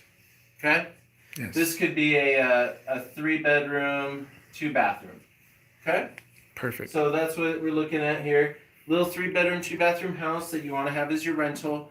The tenant is going to pay $1,000 a month to live there. So what do a lot of people do? A lot of people will have this as a second home. And what do I mean by say second home? That means that this is in their personal name. And they also have their first home in which they live in. Is it a good idea to have any investment property in your own personal name? Is it a good idea? So let's see. So you have the house you live in, Mm-hmm. and then you maybe pulled a HELOC and pulled some money out, or somehow you had a family member pass away. There's a million different ways you could take on another property, but that's also in your personal name. Or whatever, if they're all in a family trust or whatever. But the problem is your investment property being in your personal name. That is an issue. There's a lot of problems as far as legal reasons why you would not want to do that. For example. Good job, salute to Jen. That's a big no. But why? Why is that a big problem? So imagine this. Okay, imagine You don't want this. your personal Okay, assets so to get here we taken. are. Here we are. Here's the freeway. So you're just driving down the freeway one day, minding your own Rolling. business. Yeah. Rolling Just down the cruising. river. Yeah, there we go. There we go. Feeling it. No. Feeling it. So we're feeling it. And then all of a sudden, there's a guy like Ray who is like out there being a contractor. Yeah. And after a busy day, just threw everything into the back of the trailer. And I got to get home, take a shower because I'm dirty. Yeah. But rain starts happening. Something falls off the back of the trailer. Here you are. You're following the trailer, and something comes off. You swerve. It's kind of raining. You hit the car next to you. That car spins, crashes, and all of a sudden you're pulled over. Cops show up. This car's in completely mangled. Yes. And then what's your excuse? Oh, well, that trailer, this mythological creature, Right. because at that point, it doesn't matter if it was a unicorn that you swerved out of the way. It's what they can prove. And it's you hit this car, you're on the hook. Mm. So if you've ever seen the injury lawyers, because all of a sudden this person's like, my neck, my leg's smashed. All of a sudden now you're looking at hundreds of thousands of dollars, but you have the state minimums. You only have, $50,000, $100,000. All of a sudden, you're facing hundreds of thousands. When they call the injury lawyer, you can call them ambulance chasers, whatever they are. Their whole thing is to maximize the insurance payouts. That's their thing, because that's most of the time all that they will get. But I'll tell you, the first thing they're going to do is they're going to go to Secretary of State, and they're going to go to the assessor's office, and they're looking for two different things. Do they own businesses, and do they own assets? That's what they're looking for. Second home, this is not protected. So if this turns into a lawsuit from that, they will easily take this house from you. Also, if you had a business, that, and you don't have proper liability coverage, if it's, say you just have oh man, I don't know how deep in this hole I want to get, but the problem is when you are exposed, we're working so hard to build all this, you can have it taken away just like that. Right. That's why a lot of what we do is not just, we talk about business credit a lot, but working with CJ, working with Joseph, working with myself, we help in all different aspects. Absolutely. When you're building stuff, we will talk about, hey, your car insurance is not enough to cover what you're building. Have you ever thought about that? Have you ever thought about children drivers? Some of you on here have children. Some of you may have teenage drivers already.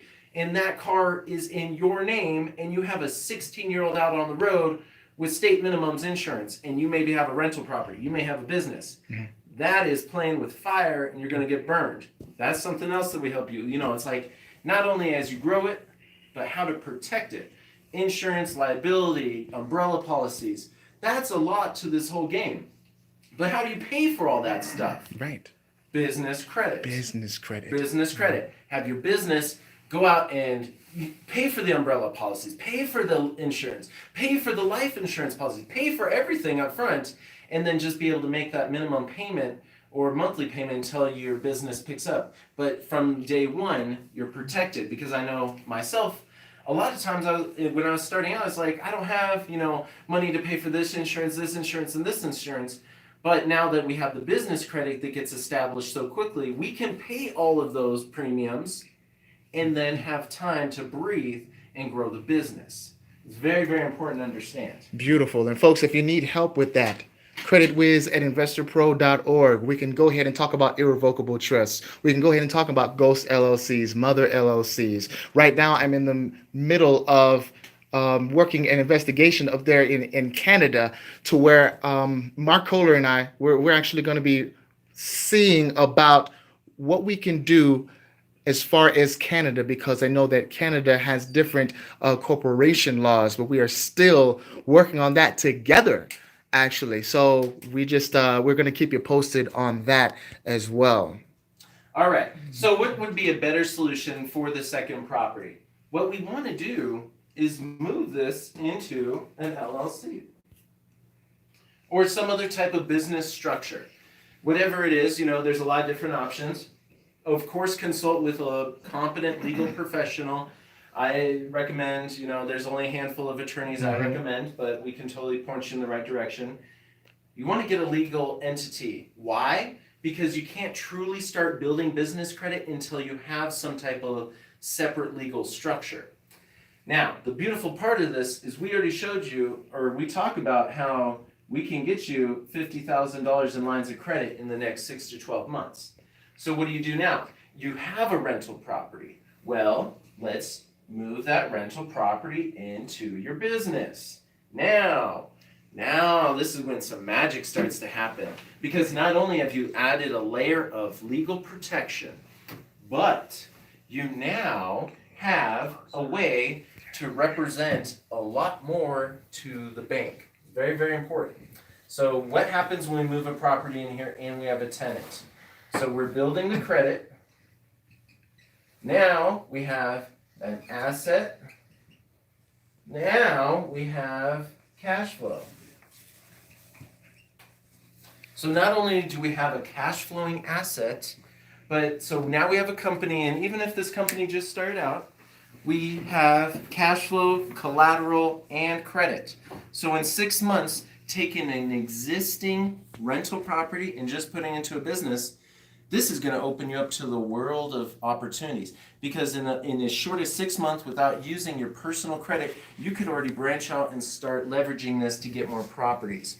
Where a lot of people I know, they have rentals and they just don't understand how they could get more.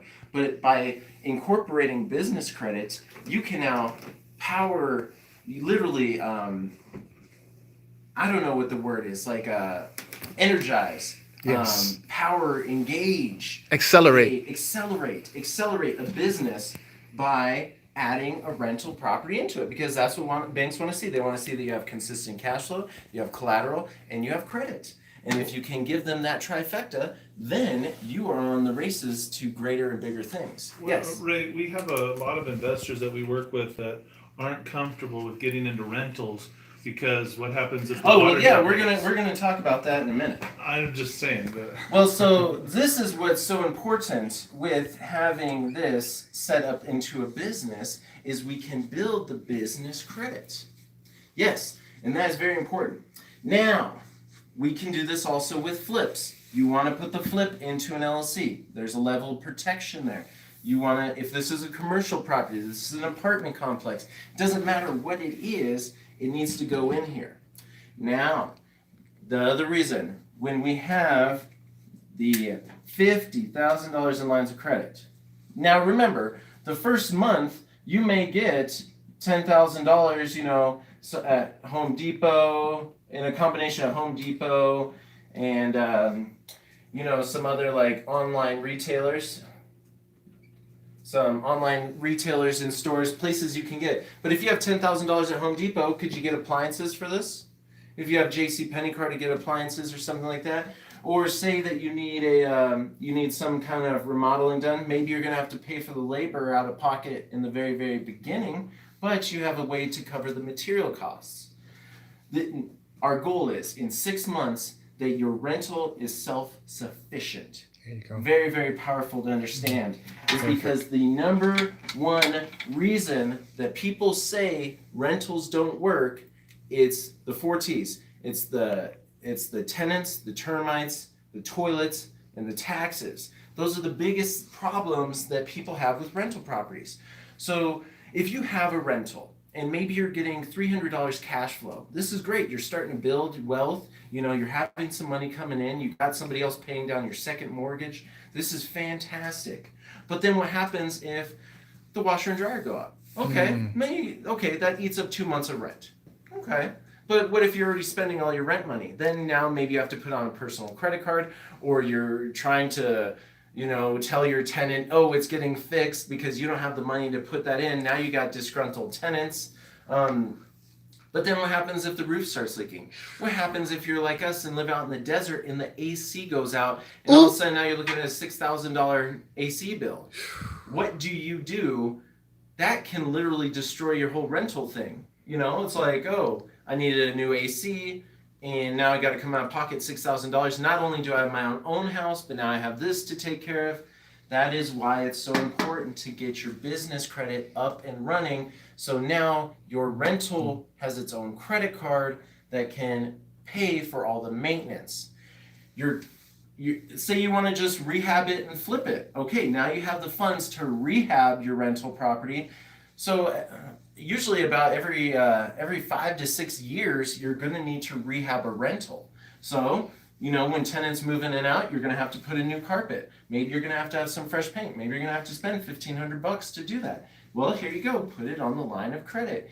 It will alleviate all the stress on your half, because now you can go out and have multiple rentals, and who pays off those credit card debts? Well, that's the great thing, is the rent that comes in pays down the credit card debt. Could you say that again, man? The rent that comes in pays the credit card payment. That's really what it is. And if you incorporate velocity banking and start moving your rental mortgage debt onto your business lines of credit and having your tenants velociting your own mortgage, so now not only are you incorporating velocity banking, but your tenants are the ones that are paying down your property at a rapid rate for you. This is a way that you can accelerate to gain free and clear rentals in the next 10 years. We do a whole training, which maybe the next time we're out here live, maybe we'll talk about that. How to get 42 rental properties free and clear in the next 10 years. Wow. And it comes down to using business credit and velocity banking in your rental business. Yes. Absolutely phenomenal. Wow, that is phenomenal. Now, another thing too, why would you want to do this? Now, maybe it's not real estate, maybe it's any other type. Well, why would you want a company? So whatever your product is, say you're a barber, run your business through an LLC, build your business credit, show that you have cash flow. Maybe you got a couple things, you got a truck. Maybe you have a truck. Does Mike have business credit? You want a big F-250 truck with your barber business across the side of it. Yes. You know, you have an asset, have that in your business. Now what happens? So we call this LLC 1. Me too, Anthony. LLC 1. You've had now, say this is the rental business. Say you've had this for 2 years. 2 years. So this LLC is 2 years old. It showed steady track record of having an asset. It showed steady track of cash flow, and it has business credit. In 2 years, this could easily be 250. So you have 250,000 in 2 years in lines of credit. Now stay with me here. So in 2 years, you've built not only protection for yourself, your business, whatever it is, you have the trifecta of everything a bank's looking for. Something comes up. You need money. You want to expand. So what you do. So here you are. This is you. You're up here. You're just, building your empire. Let's go out and let's start. So this is when you get into a bind. Let's say something happens, you need some money. Well, time to go start another business. Now, hopefully, you've started multiple businesses, because how many businesses can you start? How many businesses can you start? Legally, folks. Legally, how many businesses can you start and grow? Yeah, that's why, does anybody know? No. Anybody know? Nobody knows. No, I don't think anybody knows. Well, there's no real answer, right? Because it's really whatever you can create. Infinity symbol. So, in the spirit of Christmas, this is why I'm so adamant about starting a business, because what does Christmas and your job have in common? What does Christmas and your job have in common? All right. That's a good question. Does anybody know that answer? I don't. What does Christmas and your job have in common? You do all the work, but all the credit goes to some big fat guy in a suit. So you might as well be the guy in the suit. That's why. Hey, America is the greatest company, it is the greatest company, but America is the greatest country because of its land of opportunity. Yes. You can go out and start as many businesses as you want. You can go out there, and we now have we showed you and will help you get business credit without using your social security number. You have terrible credit, that could take years. 6 months, you got beautiful credit on the business side. And then this right here, you run into a situation 2 years down the road, what do? Take this property, move it to this LLC. Now, we haven't done anything. We haven't lost our property, but we now have a company. This is LLC number 2. We now have a company, a shell of a corporation, with credit, $250,000 in lines of credit that are not attached to your social security number. Ooh, that's important. You have a track record of showing cash flow and collateral. What would somebody buy this for? What would this be worth? Now, there's a lot of companies out there that sell short shelf corporations that people just open up and they just leave them there not doing anything. This is a big problem because people charge, $5,000, $10,000 for these companies that are 3 or 4 years old, but they've never done a single thing. Lenders are very smart. They know who are the shelf dealers. And they're like, oh, well, this company is basically just sat, and you're trying to pull one fast by us. It doesn't happen in this situation. This has been a profitable company. Yes. With tax returns. And now you're selling it and there's nothing that's intertwined. Your personal self is not intertwined, so it's easy to sell off. But what would somebody pay for that? They're instantly going to get access to 250,000 in a track record of a company. Could somebody buy this for $100,000? No problem. Yep. Easy. Say, could you set up a seller finance deal where you take $20,000 down Up front. in possibly payments? Or what about this? Equity ownership in the company? Or you just or maybe you're like, hey, you got somebody, you could literally become an angel investor or into a new startup idea. So there's a great idea. Somebody came along and they're like, hey, CJ, I got this awesome idea. And you're like, holy smokes, this is going to be the next Google. This is a game changer.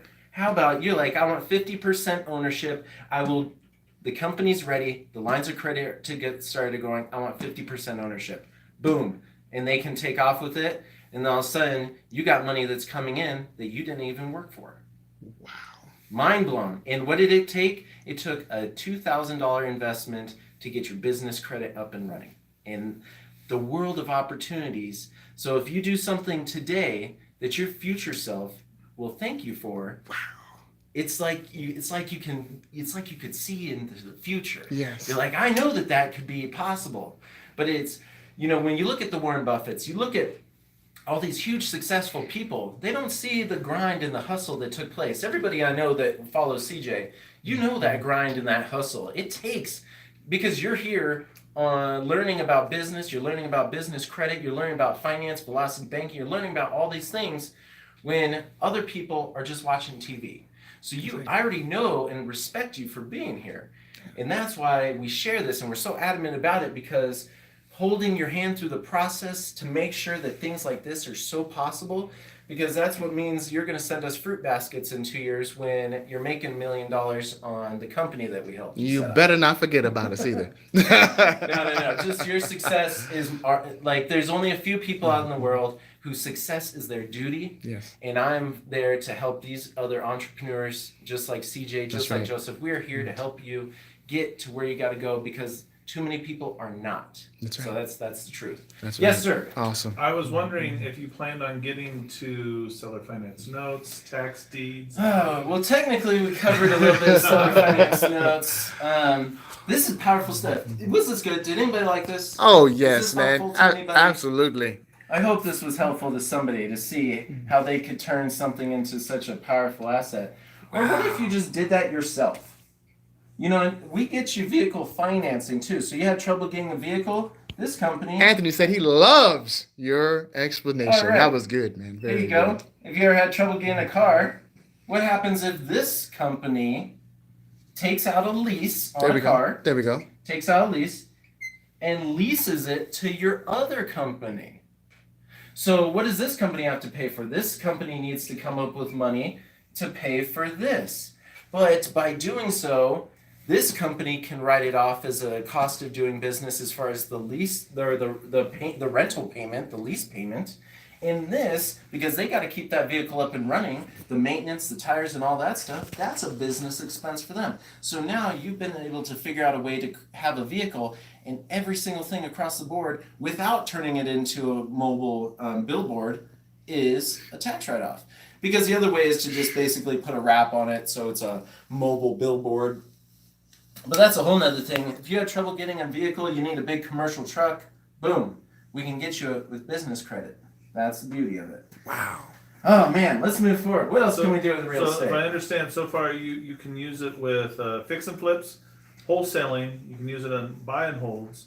You can use it with seller finance notes. You haven't covered tax liens and deeds. Let's talk about that. Tax liens. Wow.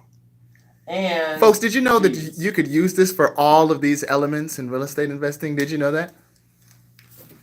All Now right, we're gonna so get into tax liens and deeds. So there is a difference. Okay, I have here who is the tax deed states. Okay, so tax deed states. So that's where. So listen carefully if you're in a tax deed state. There you go.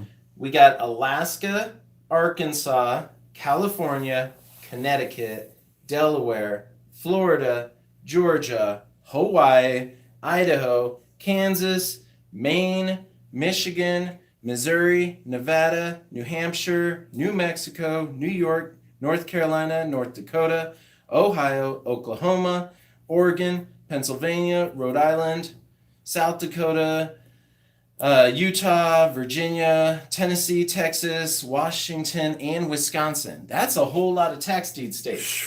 Yes, it is. Also, Florida does liens as well as Tennessee does liens. Yes. So there are a few that do Yeah. both. So Florida Yeah. and Tennessee do both tax liens and deeds. But what is a tax deed? Good job, Lean Property Solutions. A tax deed is the property. Yep. This is an actual lien that's against the deed to the property. Now, well, let me clarify that a little bit.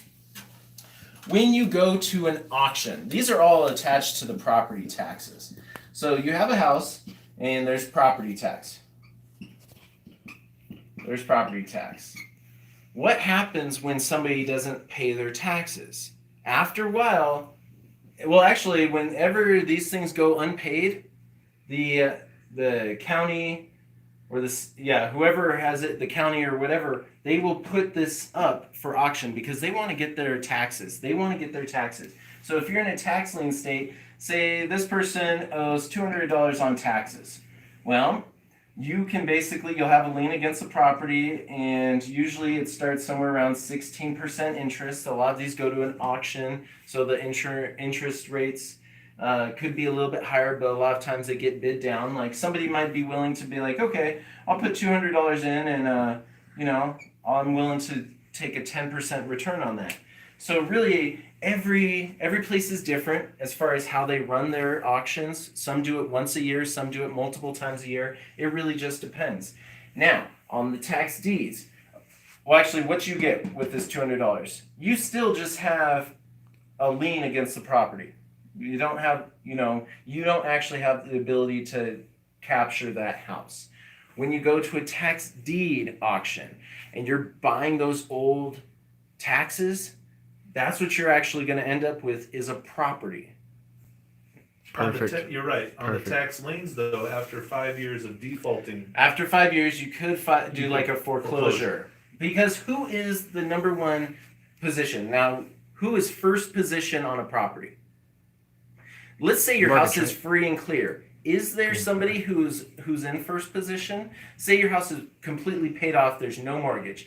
Is there a first position lien holder? Uncle Sam. Is there a first position lien holder, even if you have that house paid off? Right. Who is the first position lien holder? Taxes. Taxes is always number one. Always Number one. folks. Even if you own the Always. house free and clear, you're still going to have to pay your taxes. And if you don't pay your taxes, they can take your house. When it's in a tax deed sale, that's most of the time what's going to happen. Because did you ever think about why does the mortgage always pay your taxes for you? Isn't that kind of odd? Because they're the first in position. Then it goes your mortgage. So then it goes to mortgage. Mortgage always wants to protect their position. So they're going to make sure that they always pay your taxes because they know that the taxes take the first position. Look at that. But this is something that a lot of us don't even realize because most of the time they just call your mortgage the first. Now, when you default on your taxes, then that's when it can end up at the tax auction. If the bank doesn't want to get wiped out at a foreclosure, Ooh. they need to pay you the taxes. Right. If they don't, they could watch their mortgage evaporate, and you get the property essentially for the cost of the taxes. Oh, that's another good thing too, because what happens if the house is free and clear, but there's a HELOC? Uh-oh. There's a HELOC who does not pay the taxes, but technically this HELOC's in first position. So if this goes to auction, I guarantee you that bank is going to be there to protect their position. So this is something to understand in the due diligence process of bidding on tax deeds and liens, which is a whole nother strategy to real estate, which I know that we got a lot of really good friends who are experts in this. And contact CJ, CreditWiz, investorpro.org, and we can connect you with, if you're interested in tax deeds, tax liens, get into that because it's a way that you can start investing in real estate for sometimes only $20. $20, getting your foot in the door, buying that through a business, getting your business up and running, starting really small. Because some people are like, man, I need $1 million to go do real estate. You can start with $20. But I mean, you might as well, even if it's $20, know what you're doing. Don't go just wasting that money. I mean, know what you're doing. Even though maybe you'll make $5 on it, but that's still pretty awesome. That's right. It's a way to get going. Because if you can scale it, if you can do it on a little, you can do it with a lot. That's right. I think I know one of our investors, Ben. Remember Ben? Yeah. Ben, yes. Where he spent like $3,000 on a tax deed and got $1 million property in New York. He did. And now he has several properties in New York. And he just started that about 2.5, 3 years ago. Yeah. So tax deeds, great way to invest in real estate. And most of these you can buy with credit cards. Yes. Yeah, online. Credit cards. And most of these didn't are even live in New online York. with credit cards. So that's the great thing. With business credit, you don't even have to be personally guaranteeing it, and you can be buying these with your business credit cards. That's the beautiful part. And remember, your lines of credit and your credit cards, they're not bills. They're your new checking account. I taught you how to turn it into your new checking account. Absolutely, we don't really folks. have time to get into those seller finance notes, but when you can purchase those at a They're discount, so beautiful, though, man. Seller finance notes, which is, let's just give a quick brief overview of what that is because we'll Watch have to this, save folks. a whole Seller training for that. finance. So when a house is free and clear, When because it's this free is and one of clear. the offers that I make to people. When somebody owns their house and they want to Beautiful. sell it, they don't necessarily have to just wait for somebody to get a mortgage. They could become the mortgage holder. Say this is a $100,000 house. You could go ask for somebody to put $10,000 down. That's a $10,000 down payment and $500 a month for 30 years. and that's a $90,000 note that they're carrying back. Yeah. So how cool is that? Imagine this. If you owned the house free and clear, you could have somebody give you $10,000 and then now they're going to give you $500 a month for the next 30 years and you don't have to ever worry about something breaking because they're buying the house. If you have a mortgage on your house, do you call the mortgage company and say the water heater just went out? Nope. Do you say the roof needs to be replaced? Not at all. This is the extreme cash flow. This is where you actually become the bank. Wow. And this is seller financed notes, which is basically becoming the bank. Because that is where you all should want to be. You all want to become the bank. Now, what happens when the person who holds the seller finance note runs into a situation where they need cash now? How do we use business credit to create a win-win for everybody? How does that happen? Oh yeah, because this whole note is in an LLC, right? Yes. And you're running this through your company. So you have the three C's, the cash flow, the collateral, and the credit, because a note is an asset, it is collateral. So you can leverage your note to get more loans, to get more lines of credit. If you're in a situation, you could sell off part of your note, you could sell off a couple of payments worth, 2 or 3 years worth, but you can collateralize that. Oh man, there's so much you can do. But buying the notes too. Somebody out there who has one of those. Oh yeah, you can And use it to go buy but more. maybe notes. they don't want to receive the payments anymore. They ran into a situation where they need to purchase a new vehicle or something. The kid's going to college and they need money right now. Well, that's where we can use our business credit. And you've got, in this case, a $90,000 note that we could say, well, you need cash right now. I'll give you $45,000. I'll give you 50% of your note. So you got that cash right now, and what you're buying is all the rest of those payments that you'll receive, and interest over time. So what Joseph said, basically using your business credit to go and buy one of these, because if somebody's willing to Sell the discount. basically sell it at a discount, you can take over these, and now all of a sudden you're going to make. Basically, you'll double that money, and you'll have a way of all those bills getting paid, and you'll have control over a property too. Man, that's just there's so many ways to just kind of That's what I did in a previous life. So doing that's a. There's so many ways to just That's awesome. I mean, there's just too many things to talk about. I mean, business credit is that thing that has been missing. Everybody understands it though, because I mean, we all use our personal credit. We all understand that when we're in a situation without good personal credit, it's very, very hard. So it's just the same for business. You can't expect your business to do good if it's in the same situation as if your personal side had terrible credit. If your business has terrible credit, you're going to have a hard time out in the business world. But if your business has good credit, Yes. people are going to be opening doors for you. You can't be undercapitalized, folks. You got to have the capital, and we can help you build your business credit. All right. You know now that it's no longer an option; it's a necessity. All right. why don't you bring us home there, Ray? Close on what they get with the business credit. Okay, so with the Business Credit Builder, so our Business Credit Builder, it's an online system. Yeah, you can call now. 888-524-9273. We can get you started today. It's 2019. Is there anybody answering right now, or are we all right here? Oh, we're all in the room. Right? Yeah, we're all in right room. Yeah. If anybody Absolutely. anybody that wants to get started, is there a number they could call right now? I mean, they can leave a message and we'll call them right back. Yeah, I'll call them right back if they leave a message. Yeah, absolutely. Okay. Let's go ahead and get them that number then. Okay, perfect. CreditWiz@investorpro.org. You want to email me? All you have to do is say, I want in. Okay, so $2,019. This is the last time. This is only good until December 31st. We are doing a huge all-day training January 1st. So I know everybody's going to have that day off. You don't have an excuse not to be here live on YouTube starting at noon Mountain Standard Time. We are going to have probably like a 6-hour live YouTube class. It's going to be live, folks. Live YouTube, step by step, how to build your business credit. But there's still the main thing that is in the Business Credit Builder is those accounts. Those accounts are always changing. The trade lines, the fleet cards, the stow cards, they change every single month. Who's reporting? Who's not reporting?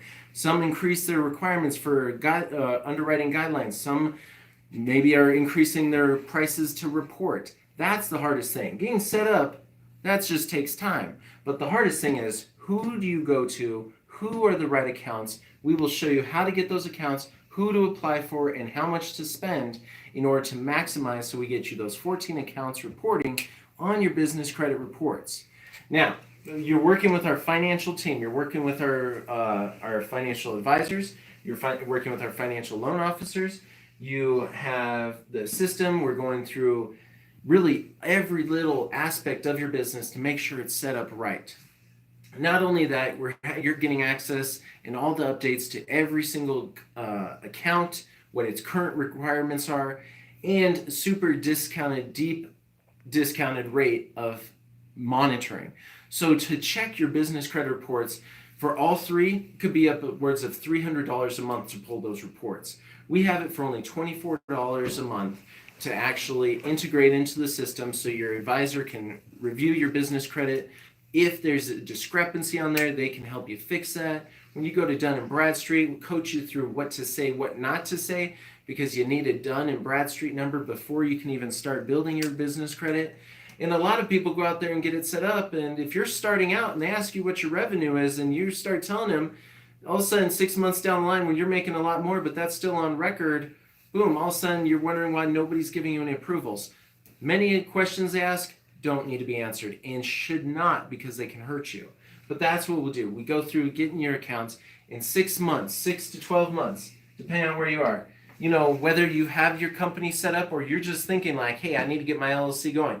Perfect. Before you file, let's make sure your address is right, your phone number is right, where's your office located, email, website, all that. Make sure all that's set up right, then incorporate, and then access money the first week. It's that powerful. Now it costs $2,019. With that, we were doing up until Christmas, $100 is getting donated to Toys for Tots. Toys for Tots in your name. So when you get signed up with the Business Credit Builder, we're donating $100 to Toys for Tots in your name which is just another way you can feel good about spending this money during the holiday season. Because come January, you're going to have, let's start 2019 the right way. You know, let's make sure that your business really thrives. Your business really takes off this year. You know, there's other things like, is your business in the 411 directory? Is it in the phone book? Well, you better make sure it is. Our normal price is $3,997. It's worth every penny. It is. We do a lot of discounts when we're on CJ's channel, but we've been really we've been going as cheap as we could for CJ. Prices go up every single year. 2019. Can I tell you why? Yeah. Because I've had to negotiate new contracts with the advising team. Oh, yeah. New contracts with the loan officers. We've had to do new contracts with the IT team for the website. And we've had to do new contracts with the merchant service provider, our bank. And so all of that means that $2019 is the last time you'll see a price like that will be Now, this year. I do know that we are going to offer a special January 1st. So, since I might not see you guys until January 1st, January 1st, the price for that, the special price, I'm going to give you a little heads up on what that is going to be. We are going to have a discounted price at $2,900 and... 497. The discounted price will be $2,497 on January 1st. That's the best. Okay. That's the best we can do. Yeah. So that is going to be, now that's the thing is, some of you were able to get in when we had some really crazy deals, but if it just keeps going up from there, and that's really how everything is. It doesn't really ever get any cheaper. This is what January 1st price is going to be. That's going to be our super discounted price. So let's say you can't do it before the end of the year. Just know that January 1st you'll be able to get in for Basically $500. basically $500 more. So if it's worth it to save $500 to do it now, then, and that's a cool thing, you can feel good about $100 going to Toys for Tots, and you get to take that as a tax write-off as well. Perfect. So that is, you can go to creditwiz@investorpro.org, call 888-524-9273, wiseguysandties.com. Feel free to reach out with us if you have any questions. We can schedule you for a 30-minute free business consultation. Just if you're not even sure if this is the right path, let's talk to you. Let's figure out what your goals are, your dreams, and if this can fall into what you actually need to do. What website could they go to learn more about it? Oh, yes. Wise Guys in Ties. .com. So go to wiseguysandties.com. If you go to the pricing page, you can actually see a 30-minute walkthrough and all the details of what is in the business credit builder. So if you're like, wait, you're talking about some kind of program, what is that? Go to wiseguysandties.com, go to the pricing page, and you can see what our program is all about. Now, folks, remember, we're introducing a brand new economy to some of you. This is a brand new economy for you because right here, you see this price? It says $2,497. I'm going to show you how that price really isn't $2,497 if you're paying with your line of credit or your credit card. You got questions on that? It'll actually be, let's see, if you got a 30%, right? Even 30%, because that's astronomical, right? In interest, APR, it'll actually be $125. So I actually turned this into $125, and I can show you that. creditwiz@investorpro.org. Did you have anything else? Oh, that's just everything that's included. So okay. CJ, what you're saying is by being able to leverage a credit card, Right, using other people's money, and then incorporating some strategies so they can do a strategy session on how to velocity pay this down for only $120 a month. 120 to $130 period. Yes. Oh, so restructuring how you're currently doing your finances to make sure that we free up some cash flow and use your cash flow that you currently don't know you have to actually pay this off. Now, and that's only that's the interest cost. That's right. That's it. All right. That's So at- is that worth it? That's at 30%. That's at 30%. If you have 21%, it's cheaper. If you have 16%, it's even cheaper. So that's it, folks. There's no risk. There's no risk there. Well, there isn't. I mean, Come on. 2019 bucks. You get to work with CJ and us, and we show you how to restructure what you're currently doing with your finances, free up some cash flow, and velocitize that down. So then you can just expand that when it comes to your business. Absolutely. Folks, if you have any questions, now is the time to ask them right now. Let's go for it. I know Tuki. Tuki, you got some questions? Anthony, you got any questions? Oh, you can get this. We're going to go ahead and let you know what all is in the Business Credit Builder. PayPal revolving credit access, 411 credibility listing. We got an EIN and entity setup assistance, business name credibility check, business phone credibility check. And now you're like, man, what is all that for? What is all this? This is are elements that you need for your business in order to grow, to establish and grow your business. Absolutely.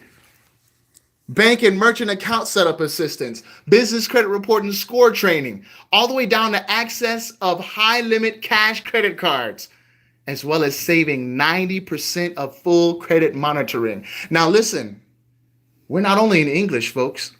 We also have Espanol access. That's right, we have Spanish access as well. So if you would rather read it in Spanish, we have that as well, okay? So just to let you know. Ray, Joseph, is there anything else that we want to tell or advise the people before I left a question we close? right Ah. Hey, Ryan. How are you, brother? I hope you're doing good. Hey, Ryan. That's awesome. So Joseph asked, when is the best time? Does anybody know the best time to plant a tree? When is it? When's the best time to plant a banana tree, a coconut tree, any kind of fruit tree? there. An apple tree. An apple tree. 10 years ago? 20 years ago? Well, when's the second best time? Now. Does anybody know what time it is? Now is the time. Now is the time. All right? Right now. You've been saying later and tomorrow and next year. And can I ask you a sobering question? How's that worked for you? Listen, when it comes to business, you and I both know some things require a now decision. What are you going to do about your business growth now? What are you going to do about your business credit now? Why would you wait till next year? You don't know what'll happen.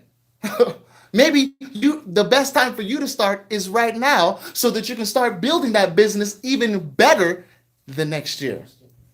So what I want to say and just recommend to you is do something today that your future self will thank you for. Now, if you have any questions on the business credit, anything that was went over, creditwiz@investorpro.org. All right, we are happy to share that information with you, and we can't wait till you're ringing the phones off the hook, letting us know, hey, you know what? I'm tired of saying later. I'm tired of saying tomorrow. Tomorrow doesn't work for me. Tomorrow never dies. It keeps on coming. Tomorrow is always in the future. Your future is right now. 888-524-9273. So now, what are you going to do? I know you're going to make the right decision. All right. creditwiz@investorpro.org. And I look forward to hearing from you. God bless you.